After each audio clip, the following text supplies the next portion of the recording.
لیکن غسل جنابت جو ہے یہ تو غسل بالکل الگ غسل ہے، یہ آپ کو اتارنا ہوگا۔ اگر حیض کی حالت میں جنبی والا معاملہ ہو گیا کسی بھی وجہ سے، ویسے تو حیض کی حالت میں مرد و عورت کا آپس میں ازدواجی تعلق حرام ہے، اگر کسی نے کر لیا تو وہ توبہ کرے گا، بڑا سخت معاملہ ہے، یعنی وہ انٹر کورس حرام ہے۔ وہ تو ابو داؤد ترمذی میں حدیث ہے، جس نے انٹر کورس کیا اس نے محمد صلی اللہ علیہ وآلہ وسلم کی شریعت کا انکار کر دیا، یہ بڑا سخت معاملہ ہے۔ لیکن بخاری مسلم میں یہ ہے کہ نبی علیہ السلام حالت حیض جب ہوتی تھی بیویوں کی تو ان کے ساتھ مباشرت کرتے تھے، مباشرت انٹر کورس نہیں، صحبت فرماتے تھے، اور اس میں الفاظ ہیں کہ وہ بیویوں کو حکم دیتے تھے کہ وہ تہمت باندھ لیں آزار بند سے، اور باقی حصے کے ساتھ نبی علیہ السلام مباشرت فرماتے تھے۔ اگر اس میں کوئی عورت اس ایکسٹریم پہ پہنچتی ہے کہ اس پہ غسل فرض ہو جاتا ہے جنبی ہونے کی وجہ سے، تو ایسی عورت پھر غسل جنابت ضرور اتارے گی۔ حیض والا غسل وہ ظاہر ہے، حیض والا غسل واجب ہی اس وقت ہوتا ہے جب وہ پاک ہوتی ہے، اس سے پہلے تو واجب ہی نہیں ہوتا، کرے گی تو کسی کام کا نہیں، ویسے نہ آئے وہ علیحدہ بات، لیکن جنبی والا غسل اس پہ اسی وقت واجب ہو گیا، وہ اس نے اتارنا ہے، یہ کریٹیکل ایشو ہے۔ اب وہ یہ کہہ سکتے ہیں کہ جی نماز تو کوئی نہیں پڑھنی، نماز کے علاوہ بھی تو آپ نے جرمی تو نہیں رہنا، اور عموماً آپ دیکھتے ہیں اس طرح کی حالت میں عورتوں کے اوپر جنات کا حملہ بھی ہو جاتا ہے، بعض اوقات وہ کہتے ہیں جی شیاطین کا حملہ ہو گیا ہے، جادو ہو گیا ہے۔ اگر آپ ناپاکی کی حالت میں مسلسل رہیں گے اور پھر کوئی اذکار بھی نہیں کریں گے تو حملہ تو ہوگا۔ آپ تو یعنی بڑی اچھی گراؤنڈ پرووائڈ کر رہے ہیں جنات کو کہ آئیں، اس لیے صبح و شام کے اذکار جو ہیں وہ جنبی نے بھی جنابت کی حالت میں بھی کرنے ہیں اور حیض والی عورت نے بھی کرنے ہیں، سوائے قرآن پاک کی تلاوت کے، کیونکہ مولا علی کا قول ہے جامع ترمذی میں کہ نبی علیہ السلام کو حالت جنابت کے سوا کوئی حالت قرآن پڑھنے سے مانے نہیں ہوتی تھی۔ لیکن یہ جو حیض والا جو معاملہ ہے یہ بھی حکمی نجاست ہی ہے، جس طرح کہ جنبی ہونا حکمی نجاست ہے، یہ حقیقی نجاست نہیں ہے، وہ خون تو ناپاک ہے ہی ہے، لیکن اس کی وجہ سے کوئی عورت پلید نہیں ہوگی کہ وہ بچے کو دودھ نہیں پلا سکتی، ہنڈیا نہیں پکا سکتی، لوگ کہتے ہیں نا جی یہ نہیں کر سکتی، نہیں۔ بخاری مسلم میں حدیث ہے، اما عائشہ کہتی ہیں کہ نبی علیہ السلام حالت حیض میں اپنی بیویوں کی گود میں سر رکھ کے قرآن پڑھ لیا کرتے تھے، کس لیول۔ پھر مسلم شریف میں حدیث ہے، اما عائشہ کہتی ہیں نبی علیہ السلام نے مسجد میں سے مجھے چٹائی مانگی تو میں نے اس کھڑکی میں سے حجرے کی، تو میں نے کہا کہ میں تو حیض میں ہوں، تو آپ علیہ السلام نے فرمایا کہ حیض تیرے ہاتھوں میں تو نہیں گھسا ہوا، ٹھیک ہے، تو وہ باقی معاملات تو لے کے چلنے ہیں۔ حتیٰ کہ بخاری مسلم میں حدیث ہے، حضرت ابو ہریرہ کہتے ہیں کہ رضی اللہ تعالیٰ عنہ، ایک دن میں گھر سے نکلا تو نبی علیہ السلام مجھے راستے میں مل گئے، تو آپ مجھ سے گفتگو کرنا شروع ہوئے تو میں چپ کر کے پیچھے کھسکتا نکل گیا، غسل کر کے واپس آیا، آپ نے فرمایا ابو ہریرہ کدھر گئے تھے؟ کہا یا رسول اللہ میں ناپاک تھا تو میں غسل کرنے گیا تھا، جنبی تھا۔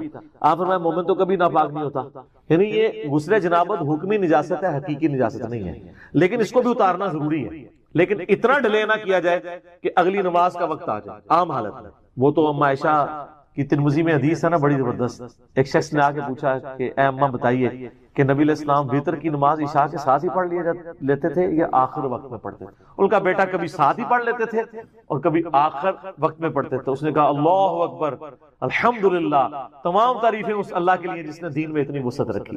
پھر اس نے کہا کہ اماں یہ بتائیے کہ نبی علیہ السلام تہجد کی یا رات کی نماز بلند آواز میں پڑھتے تھے یا آہستہ آواز میں؟ ان کا بیٹا کبھی بلند آواز میں پڑھتے تھے کبھی آہستہ آواز میں۔ انہوں نے پھر نعرہ بلند کیا کہ اس اللہ کے لیے تمام تعریفیں جس نے دین میں اتنی آسانی رکھی۔ پھر اس نے کہا کہ نبی علیہ السلام جو حالت جنابت کا غسل ہے وہ رات کو فوراً ہی اتار لیتے تھے یا فجر سے پہلے آخری پہر میں اتارتے تھے؟ ان کا کبھی فوراً اتار لیتے تھے اور کبھی آپ ڈیلے کر کے فجر کے وقت بھی اتار لیتے، کیونکہ اصل مقصد تو نماز پڑھنا ہے نا، اگلی نماز تک گیپ نہ آئے۔ تو اس نے کہا اللہ اکبر، تمام تعریفیں اس اللہ کے لیے جس نے دین میں اتنی آسانی رکھی۔ ایک نسائی میں روایت ہے جس کی صحت میں اختلاف ہے، اور میری رائے بھی ان لوگوں کے ساتھ ہے جو اسے ضعیف سمجھتے ہیں، کہ جی جس گھر میں کتا تصویر اور جنبی ہو وہاں رحمت کے فرشتے نہیں آتے۔ یہ روایت جنبی والے الفاظ جو ہے نا یہ بخاری مسلم میں نہیں ہے، نسائی میں ہے۔ بخاری مسلم میں صرف کتے اور تصویر کا ذکر ہے، اور وہ بھی کتا وہ جو حفاظت اور شکار کے علاوہ پالا جائے، اور تصویر وہ جو عبادت کے لیے ہو، عام تصویر کے لیے حکم نہیں ہے۔ جنبی والے الفاظ بخاری مسلم میں نہیں ہے، لہذا شیخ البانی کا جو موقف ہے نا کہ یہ روایت ضعیف ہے نسائی کی، تو میرا موقف اس کے ساتھ ہے۔ یہ اتنے سارے مسائل میں ساتھ جو میرے دماغ میں آ رہے ہیں، جو میں فی البدی بات کرنی ہوتی ہے کہ اس چیزیں جڑی ہوئی ہیں تاکہ لوگ لرن کریں۔ تو غسل جنابت اگر کسی عورت پہ آئے، حیض کے غسل کا انتظار نہیں کرے گی، وہ غسل اتارے گی، اور یہ بھی یاد رکھیے گا غسل جنابت عورت کے لیے آسان ہے۔ بخاری مسلم میں کہ نبی علیہ السلام نے اجازت دیا عورتوں کو کہ وہ سر کا کہ چٹیاں کھولے بغیر بھی غسل کر سکتے. چٹیاں میں کتنی گرا ہوتی ہیں, پانی تو ایک جگہ نہیں پہنچے گا. تو عام غسل کے لیے حکم یہی ہے کہ عورت سر پہ پانی بہا لے, اوپر اوپر جتنا بہ جائے تو اس کا غسل ہو جائے گا. لیکن جو حیض کا غسل ہے نا, وہ مہینے میں ایک دفعہ ہی مشکل غسل ہے. اس میں نبی علیہ السلام نے حکم دیا ہے, بخاری مسلم میں آتا ہے کہ بال کھول کے عورت غسل کرے. عام جو عورت کا غسل ہے اس میں بال کھولنا ضروری نہیں, کھولتی ہے تو ٹھیک ہے, آج کل تو بڑی آسانی ہے, پانی بھی کھلا ڈلا ہے, شاور کی وجہ سے خطرہ بھی نہیں رہتا. بعض لوگ بڑا وہم کرتے ہیں, اتنا وہم نہ کیا کریں, تو آسانی ہے. تو اس میں کیونکہ نبی علیہ السلام کے مبارک زمانے میں ایک ایشو بھی اٹھا تھا, آپ کو پتا ہے نا, آپ کی وفات کے فوراً بعد عبداللہ بن عمر عورتوں کو یہ حکم دیتے تھے کہ وہ حالت جنابت والا غسل بھی بال کھول کے کریں گے. اما عائشہ تک یہ بات پہنچی, مسلم شریف میں آتا ہے, اما عائشہ ناراض ہوئی. انہوں نے کہا یہ عبداللہ بن عمر عورتوں کو چٹیاں منڈوا دینے کا حکم کیوں نہیں دیتا؟ نبی علیہ السلام نے ہمیں کبھی اس چیز کا حکم نہیں دیا کہ ہم عام غسل کے لیے بھی چٹیاں کھولیں, اتنا تردد کریں. بعد میں بال خشک کرنا ایک تردد ہے نا, آج کل تو آپ کے پاس خشک کرنے والے ڈرائرز موجود ہیں, پہلے کیا تھا؟ تو پھر الٹا پانی بھی زیادہ چاہیے ہوگا. تو سیدہ عائشہ نے کہا کہ وہ غسل حیض والا غسل ہے جس میں بال کھولنے کا ہے. تو عبداللہ بن عمر پہ وہ ناراض ہوئی. اسی کانٹیکسٹ میں آپ اس بات کو سمجھ سکتے ہیں جو اکثر شیعہ کی طرف سے اعتراض ہوتا ہے کہ اما عائشہ نے 2 تابعین کو غسل کر کے دکھایا تھا, تو یہ بڑی بےہودہ روایت ہے بخاری کے اندر. سر آپ ان حالات و واقعات کو سمجھیں, کوئی بےہودگی نہیں ہے اس کے اندر. غسل سامنے کر کے نہیں دکھایا تھا, وہ 2 تابعین ملنے کے لیے آئے اور وہ یہ کہہ رہے تھے کہ ہمارے بال اتنے گھنے ہیں, ہم تو یہ 6 لیٹر پانی سے, اس زمانے میں وہ جو کیلکولیشن کر کے 6 لیٹر پانی سے غسل نہیں کر سکتے. تو اما عائشہ نے کہا کہ نبی علیہ السلام کے بال تم سے زیادہ گھنے تھے, وہ تو اتنے ہی پانی سے غسل کر لیا کرتے تھے آدھی بالٹی کے ساتھ. تو ان کو یقین نہیں آ رہا, تو اما عائشہ پھر ان کے سامنے آدھی بالٹی لے کے باتھ روم میں گئی, اور وہ کہتے ہیں یہ ایک موٹا پردہ تھا. اس زمانے میں اٹیچ باتھ پردے کے ساتھ ہی ہوتے تھے, آج بھی ریونڈ اجتماع میں آپ چلے جائیں تو اسی طرح ہوتے ہیں, کوئی بندہ نظر آ رہا ہوتا ہے اندر سے, خام خواہ اس کو انہیں تماشا بنایا ہوا ہے. اور اس میں کورٹ میں کیسز چلتے ہیں باقاعدہ, ہائی کورٹ اسلام آباد ہائی کورٹ میں میں نے خود یہ کیسز, یعنی مجھے اس لیے پتا ہے کہ یہ کتنے اس کے اوپر فتوے اور 295C لگانے کی کوشش کرتے ہیں. وہ شیعہ نے کئی روایت بیان کر دی تھی, سنیوں نے مقدمہ کر دیا, انہوں نے حضرت عائشہ کی توہین کر دی ہے. تو وہ پھر وہ شیعہ کا جو وکیل تھا وہ بخاری شریف لے کے گیا کہ یہ روایت بیان کر کے انہوں نے حضرت عائشہ کی توہین نہیں کی, انہوں نے کہا کہ بخاری میں توہین ہوئی ہے, تمہاری بخاری نے توہین کی ہے. تو ہمارے نزدیک تو وہ بھی توہین نہیں ہے, آپ اس کانٹیکسٹ کو سمجھیں. دین, آپ مجھے یہ بتائیے, آپ کا بچہ مسجد میں پیشاب کرے گا, 5-6 سال کا بچہ روک لے گا؟ نہیں کرے گا. لیکن بخاری مسلم اٹھا کے دیکھیں کہ صحابی نے مسجد میں پیشاب کر دیا, صحابہ مارنے کے لیے اٹھے, آپ پیشاب تو اس نے کر دیا تھا, تسلی سے کرتا تو رہے. نبی علیہ السلام کے پاس آپ نے فرمایا مسجد پاک جگہ ہے, یہاں پیشاب نہیں کرے گا, بات ختم. اور وہ اتنا خوش ہوا, وہ بدو تھا, پینڈو نیو مسلم تھا, وہ کہنے لگا کہ آپ کے اخلاق کتنے اعلیٰ درجے کے ہیں. اور وہ صحابہ کرام سے گلہ کر رہا تھا, تم مجھے مارنے آ رہے تھے اور نبی علیہ السلام نے مجھے بچایا. اگر وہ مارتے ہو سکتا ہے اسلام ہی چھوڑ جاتا. پینڈوؤں کا کو پتا ہے کس ٹائم دماغ, قرآن پاک میں بھی آتا ہے نا کہ جو عرابی جو ہیں یہ بڑے سخت ہیں دین کی مخالفت میں, پینڈو لوگ. تو نبی علیہ السلام نے یہ سمجھا دیا, پھر آپ نے فرمایا ایک پانی کا ڈھول لاؤ, وہاں پہ بہایا, دیٹس آل, ختم معاملہ. اب ہم کہ یار یہ کیسے ہو سکتا ہے, سب نیا نیا دین آ رہا تھا, لوگوں کو نہیں پتا تھا, لوگ لرن کر رہے تھے, اب تو دین ایوالو ہو چکا ہے. تو سیدہ عائشہ کو بھی اسی کانٹیکسٹ میں دیکھیں کہ انہوں نے لوگوں کو وہم نکالنے کے لیے ایسا کیا. گئیں ان کے سامنے غسل کیا, غسل کر کے واپس آئیں اور وہم نکالا کہ دیکھو کوئی ٹوٹی نہیں اندر لگی ہوئی, ٹوٹیاں کہاں ہوتی تھی, اسی بالٹی سے میں نہا کے آئی ہوں, اب تو یقین کرو کہ اتنے پانی سے غسل ہو جاتا ہے. یہ اما عائشہ نہ بھی کرتی تو ٹھیک ہوتا, ضرورت نہیں تھی یہ کرنے کی, لیکن وہ کیا ہے, اس کو اب بگاڑنے کی بھی ضرورت نہیں ہے. آپ یہ اختلاف کر سکتے ہیں کہ ایسا نہ کرتی تو بہتر تھا, بالکل ہم بھی کہتے ہیں کہ اتنا نہ وہم نکالنے کی ضرورت کوئی نہیں تھی. لیکن آپ اس دور میں اگر چلے جائیں کہ جہاں عبداللہ بن عمر جیسے لوگ کہہ رہے ہیں کہ عورت بال کھولے اور پھر آئلی زندگی نبی علیہ السلام کی ٹرانسفر کون کرے گی؟ سیدہ عائشہ ہی کریں گی نا, یہ اس امت کی امام ہے. اس امت پہ اما عائشہ کا احسان ہے کہ انہوں نے نبی علیہ السلام کی گھر کی زندگی روایت کی ہے. آپ حیران ہوں گے کہ اہل بیت کی شان میں بھی جتنی حدیثیں ہیں وہ اما عائشہ روایت کر رہی ہیں, چاہے 5 طرفات والی حدیث ہو وہ بھی اما عائشہ روایت کر رہی ہیں مسلم شریف میں, حدیث قصہ, ٹھیک ہے. تو سیدہ عائشہ نے ہر وہ بات جو نبی علیہ السلام کے گھر سے تعلق رکھتی تھی, حضرت ختیجہ سے جیلس ہوتی تھی اما عائشہ, لیکن ان کی شان میں ساری حدیثیں بھی انہوں نے بیان کی, ٹھیک ہے. منصف مزاج تھی نا, اور وہ یہ مانتی تھی کہ بھئی ختیجہ جیسا کوئی نہیں, پھر میرے وہ رکت اجازت نہیں دے گی میں حدیثیں بیان کروں, میں اسی کو اسی پہ کنکلوڈ کرتا. ٹھیک ہو گیا, وہ غسل جنابت والا اتارے گی, حیض والا غسل اس کو الگ سے اتارنا ہوگا. البتہ حیض والی رات ہی اگر اس کے ساتھ ایسا معاملہ ہو جاتا ہے تو ایک غسل ہی دونوں کے لیے کفایت کر جائے گا, پھر 2 غسل نہیں کرنے ہوں گے. یہ بھی یاد رکھیے, جمعے کا دن ہو اور اس دن بائی چانس عید بھی آئی ہو اور بائی چانس آپ جنبی بھی ہو, تو آپ کو 3 غسل نہیں کرنے ہوں گے, ایک غسل تینوں کے لیے کفایت کرے گا. اس طرح ایک عورت جنبی تھی اور اسی دن بائی چانس کے پیریڈز بھی ختم ہو گئے, تو اب وہ صبح اٹھ کے جب ایک غسل کر لے گی نا تو غسل جنابت بھی ادا اور حیض والا غسل بھی ادا. مجھے لوگ تو کہتے ہیں کہ علم دین آئے نا ورنہ مشکل میں پھنس جاتا ہے. سر علم دین آئے تو شریعت بہت آسان ہو جاتی ہے. وہ اس لیے کہ سب کانٹیننٹ میں جو شریعت آپ کو بتائی گئی ہے وہ اتنی اوکھی کر کے بتائی گئی ہے کہ آپ سوچ بھی نہیں سکتے. یہ چیزیں ہے ہی نہیں تھی. ہم نے یقین کرے اسلامی بہنوں کو یہ بات بتائی ہے نا کہ آپ بچوں کی دیکھ بھال کرتی ہو, آپ تردد میں پڑھتی ہو, آپ نمازیں روزانہ جمع کرو, تو لوگوں نے نمازیں شروع کر دی کہ یار 3 ٹائم ہی وضو کرنا ہے نا, فجر کا کیا, زہر اثر کٹھی پڑی, مغرب عشاء جس ٹائم ملے پڑھ لے. پہلے تو بیچاروں کو ٹینشن ہوتی تھی یار نماز قضا ہو جائے گی, او جناب وہ زہر کا وقت نکل رہا ہے. انہوں نے بتایا زہر کا وقت 12 بجے سے لے کے مغرب تک موجود ہے, جس ٹائم مرضی ٹائم ملے پیچ ملے میں پڑھ لوں. اور مغرب عشاء کا ٹائم غروب آفتاب سے فجر کا وقت شروع ہونے سے پہلے کسی وقت پڑھ سکتی ہوں, بلکہ وہ تو 3 نمازیں بھی کٹھی, ملکین تو نہیں پڑھ سکتی وہ, لیکن 3 نمازیں کٹھی ہو سکتی ہیں. آپ فجر کا وقت داخل ہونے سے آدھا گھنٹہ پہلے اٹھیں اور اس وقت آپ مغرب اور عشاء پڑھ لیں, اور فجر کا وقت داخل ہوتے ہی فجر پڑھ لیں, 3 نمازیں ایک وضو سے. سر دیکھو ساڑھے اسٹوڈنٹ بزرگوں بھی چھوڑ کے جائے, بزرگ عشاء سے وضو نال فجر پڑھتے سن, ساڑھے اسٹوڈنٹ مغرب سے وضو نال فجر پڑھتے تھے. ہاں مغرب عشاء اور فجر پڑھ سکتی ہیں کیونکہ عورت پہ جماعت بھی کوئی نہیں ہے, ٹھیک ہے. اور ملکین کا میں نے ذکر کیا, ملکین یہ ہے جو اس اکیڈمی سے نکلی ہے, وہ یہ ہے کہ آپ مغرب سے آدھا گھنٹہ پہلے زہر اثر کو جمع کریں, اور پھر جب آدھے گھنٹے بعد مغرب آئے, مغرب عشاء یعنی ایک وضو سے 4 نمازیں. تو آڈے بزرگ ایک وضو نال 2 نمازاں پڑھتے سن, عشاء اور فجر. ساڑھے جڑے لوگ نے اسٹوڈنٹ وہ ایک وضو نال 4 نمازاں پڑھتے ہیں, جمع کر سکتے ہیں. اور مسافر کے لیے تو ویسے کوئی قدغہ نہیں ہے, مقیم بھی کر سکتا ہے. مسلم شریف میں 10 احادیث ہیں 1629 سے آن ورڈ, میرا کلپ بھی ہے, نمازوں کو جمع کرنا حرام, سوالیہ نشان, وہ آپ دیکھ لیں تو آپ کو پتہ چل جائے کتنے مسائل پتہ چل جائے.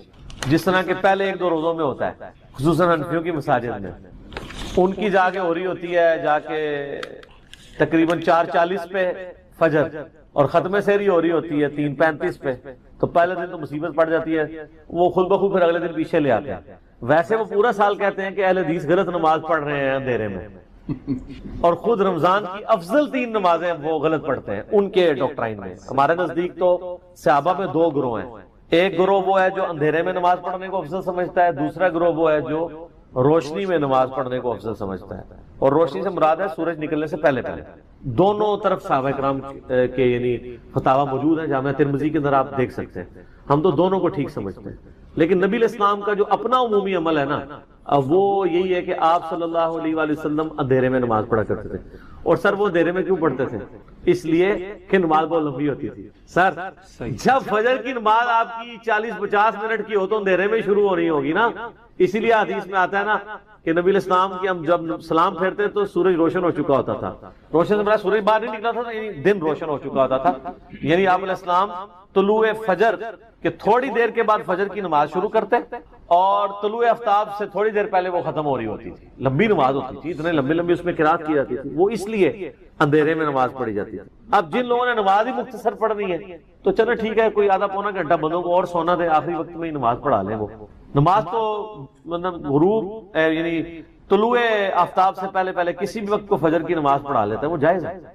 تو اس سوال میں وہ جو کہہ رہے ہیں نا اونگ آنا شروع ہو جاتی ہے, وہ اس وجہ سے آتی ہے. اونگنے سے جناب وضو نہیں ٹوٹتا. یہ ڈاکٹر صاحب کا بھی سوال اکثر ہوتا ہے, کیونکہ بھی اکثر وضو کی حالت میں اونگ پڑتا ہے.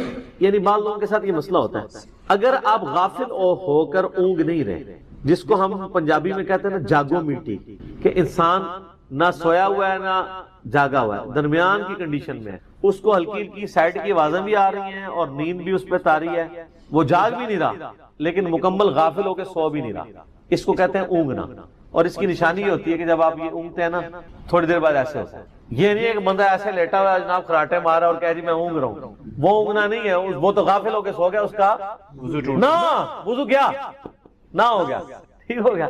اونگنا یہ ہے کہ آپ یعنی بیٹھے میں نماز کے انتظار میں یوں, اور بیٹھے بیٹھے آپ کو ایسے ہوا ہے, تھوڑی دیر پھر آپ ایسے ہو جاتے ہیں, پھر ہلکا سا ایسے ہو جاتے ہیں, یہ اونگ ہے. اس طرح بعض اوقات گاڑی میں بھی بیٹھتے ہوئے سفر کے دوران بھی ایسے ہو جاتا ہے. میں تو بڑا ایڈکٹ ہوں, میں آئی ایس میں بیٹھتے ہی جیسے وہ چھوٹے بچے کو ماں کی گود میں نیند آ جاتی ہے نا, اب میں ٹریولنگ کر کے اتنا عادی ہوں کہ میں چاہے پوری رات بھی پوری صحیح نیند بھی پوری کی ہو نا، تو سفر میں بیٹھوں نا، تو چونکہ مجھے اپنے جاب میں ایک دن میں 300 کلومیٹر بھی سفر کرنا پڑا ہے، تو 300 منٹ تک تو بندہ نہ قرآن شریف یا اذکار تو نہیں کر سکتا، تھک جاتا ہے، تو آہستہ سے سونے کی عادت ڈالی، تو اب وہ آپ پتا جن کو آئی ایس میں سونے کی عادت ہے نا، آئی ایس رک جائے تو آنکھ کھل جاتی ہے، جتنی دیر وہ ٹرین یا آئی ایس چلتی رہے نا تو بندہ سویا رہتا ہے، جیسے ہی ٹرین رکتی ہے نا، یہ آپ کے ساتھ تجربہ ہوتا ہے؟ جی ہاں، آنا ہوا ادھر۔ ہمارے ایک یونیورسٹی میں میرا ایک دوست تھا نا، تو وہ فیصل آباد کا رہنے والا، فیصل آباد میں آپ کو پتا گلی محلوں میں بھی وہ لومیں لگائی ہوئی ہیں انہوں نے دھاگے کی، ان کی ایک خاص ٹیپیکل آواز ہے، وہ چلتی رہتی ہے۔ میں جب اس کو ملنے گیا میں نے کہا یار یہ تو پوری رات ہی چلتی رہتی ہے، تم لوگ سوتے کہتے ہیں؟ وہ کہتا ہے جس دن یہ بند ہونا اس دن ہمیں نیند نہیں آتی، ایڈکٹ ہو جاتا ہے نا بندہ۔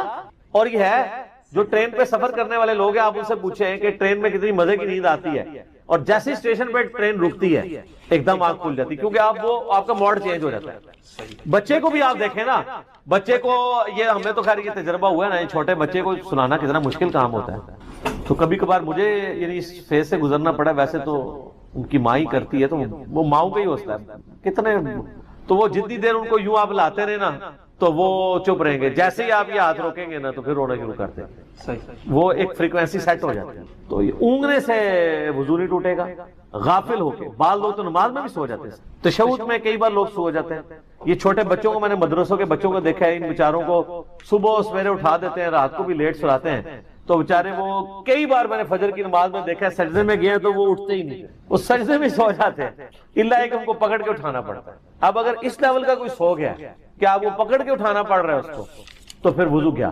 اور اگر وہ درمیانی کنڈیشن میں تھا، بعض کا تراویح میں ہو ہی جاتا ہے، دن کی تھکاوٹ ہو، نیند نہ پوری ہوئی ہو، تو تشہد میں بیٹھے ہوئے بعض کا نیند آ جاتی ہے، جھونکے، کئی لوگوں کو تو قیام کی حالت میں بھی جھونکے آ رہے ہوتے ہیں۔ تو ایسی حالت جو آپ کو غافل ہونے سے روک رہی ہو، اس حالت میں چاہے آپ گہری نیند بھی سو جائیں۔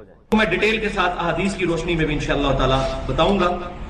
پہلے 3 ٹرمز جو ہیں وہ سمجھ لیجئے، 3 ٹرمنالوجیز۔ نمبر 1 منی۔ منی غلبہ شہوت کی وجہ سے پوری انسان پر جو کیفیت طاری ہوتی ہے، اس کی وجہ سے جو قطرات نکلتے ہیں انسان کی شرمگاہ سے، اس کو کہتے ہیں منی، اور اس کی شکل جو ہے وہ بلغم کی طرح ہوتی ہے۔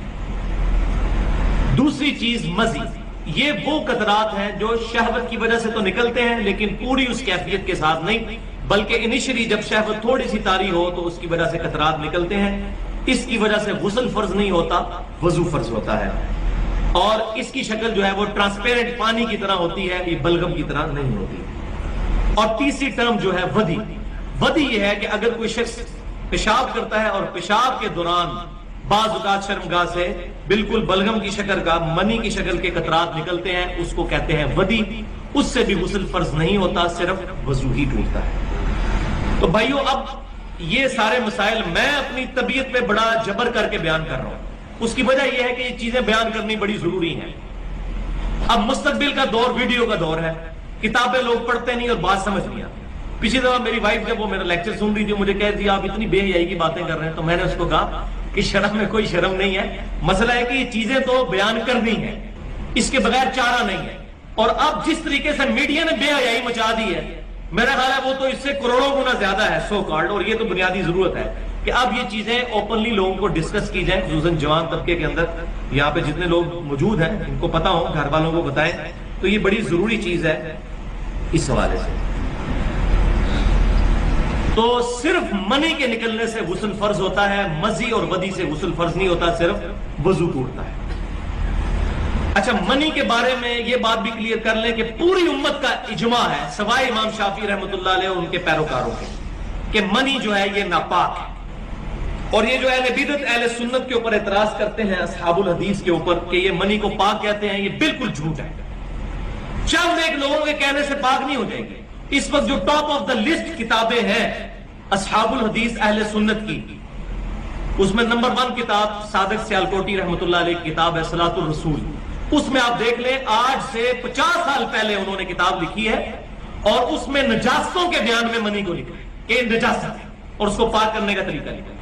اور اس وقت جو پوری دنیا میں سب سے زیادہ اہل سنت کی کتاب چل رہی ہے، جو ہماری اہل سنت پاک .com پہ بھی اپلوڈ ہے، اسلامک بکس والے حصے میں بھی اور سنت طریقہ والے میں بھی وہ دارالسلام کی نماز نبوی ہے، ڈاکٹر شفیق الرحمان صاحب کی حفظہ اللہ، بہت پیاری کتاب ہے، ہر حوالے سے انہوں نے طہارت کے، وضو کے، غسل کے، نماز کے مسائل کو ڈیٹیل کے ساتھ ایڈریس کیا، اسی لیے ہم نے اس کو اپلوڈ بھی کر دیا ہے ahlsunnatpak.com پہ۔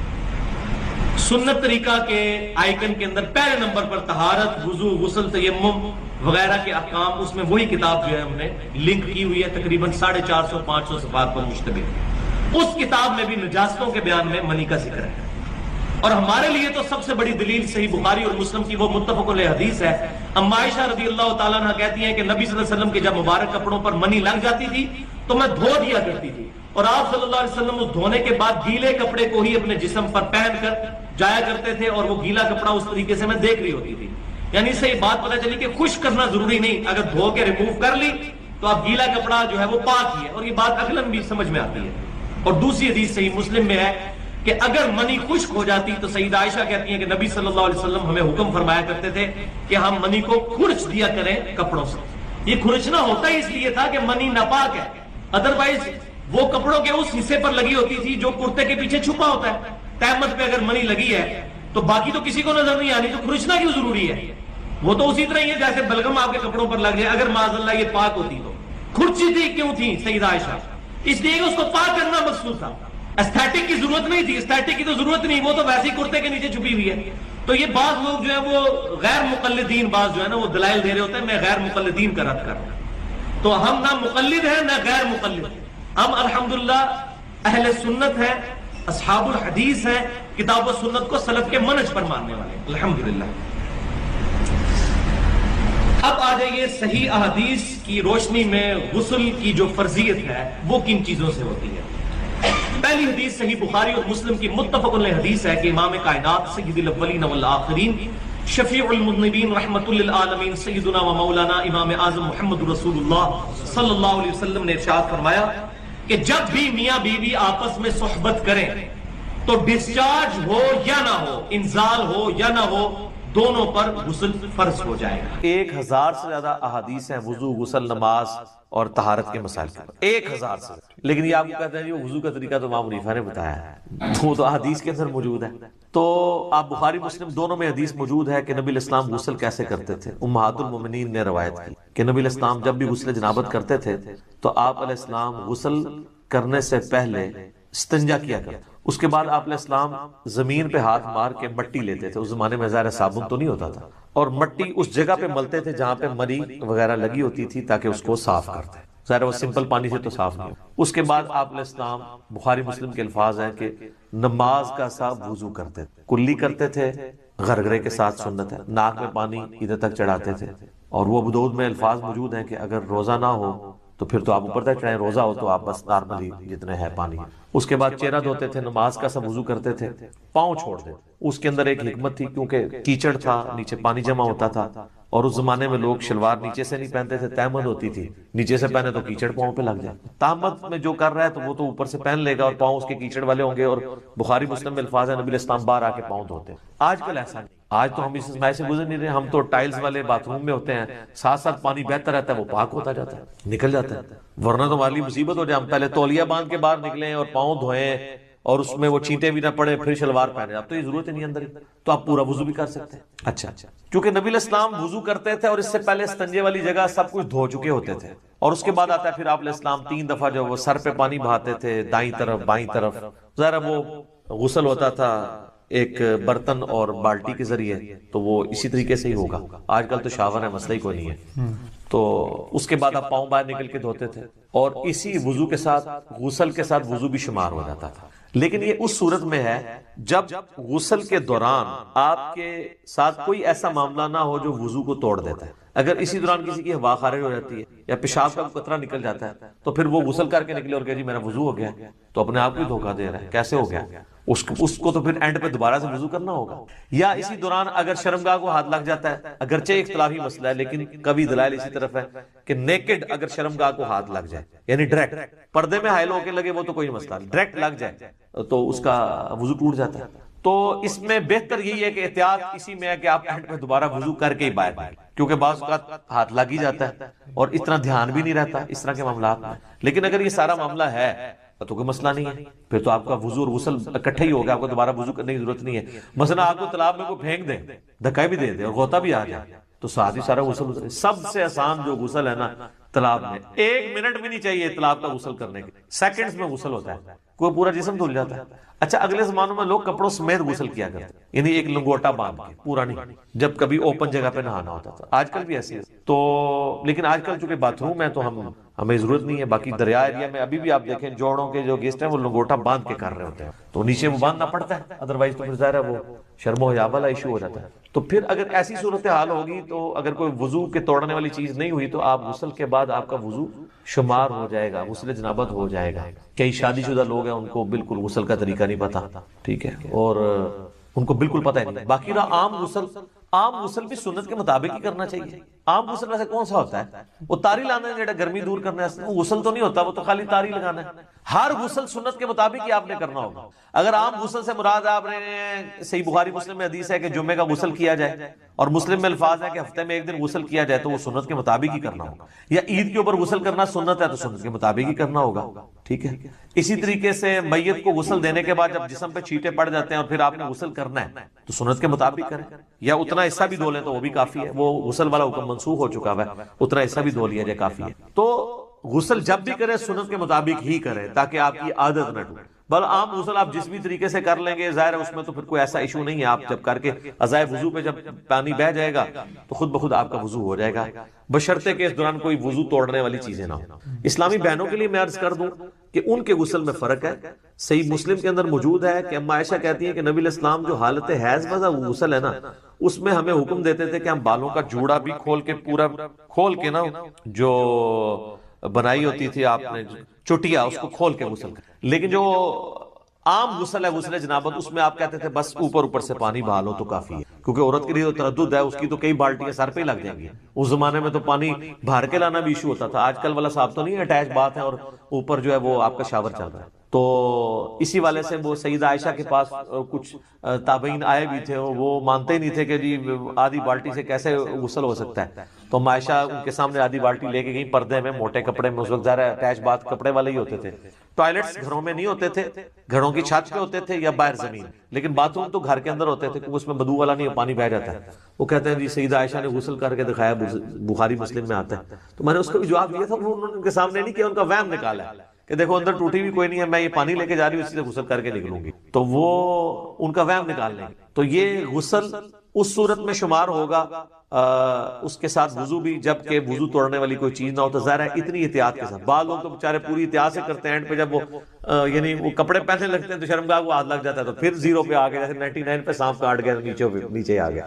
تو بہتر یہی ہے کہ تسلی سے کر کے نکلیں، بعد میں آپ وضو کر لیں، اور اس میں کوئی غلوب والا شمار بھی نہیں ہوگا، ظاہر ہے کہ آپ اس اعتبار سے کر رہے ہیں۔ اچھا یاد رکھ، نماز تو خیر درست ہی ہوگی، لیکن یہ اپنی خواہش آپ پوری کرنا چاہتے ہیں نا توجہ والی، تو نماز کے باہر بھی آپ کو اپنے آپ کو متوجہ رکھنا پڑے گا۔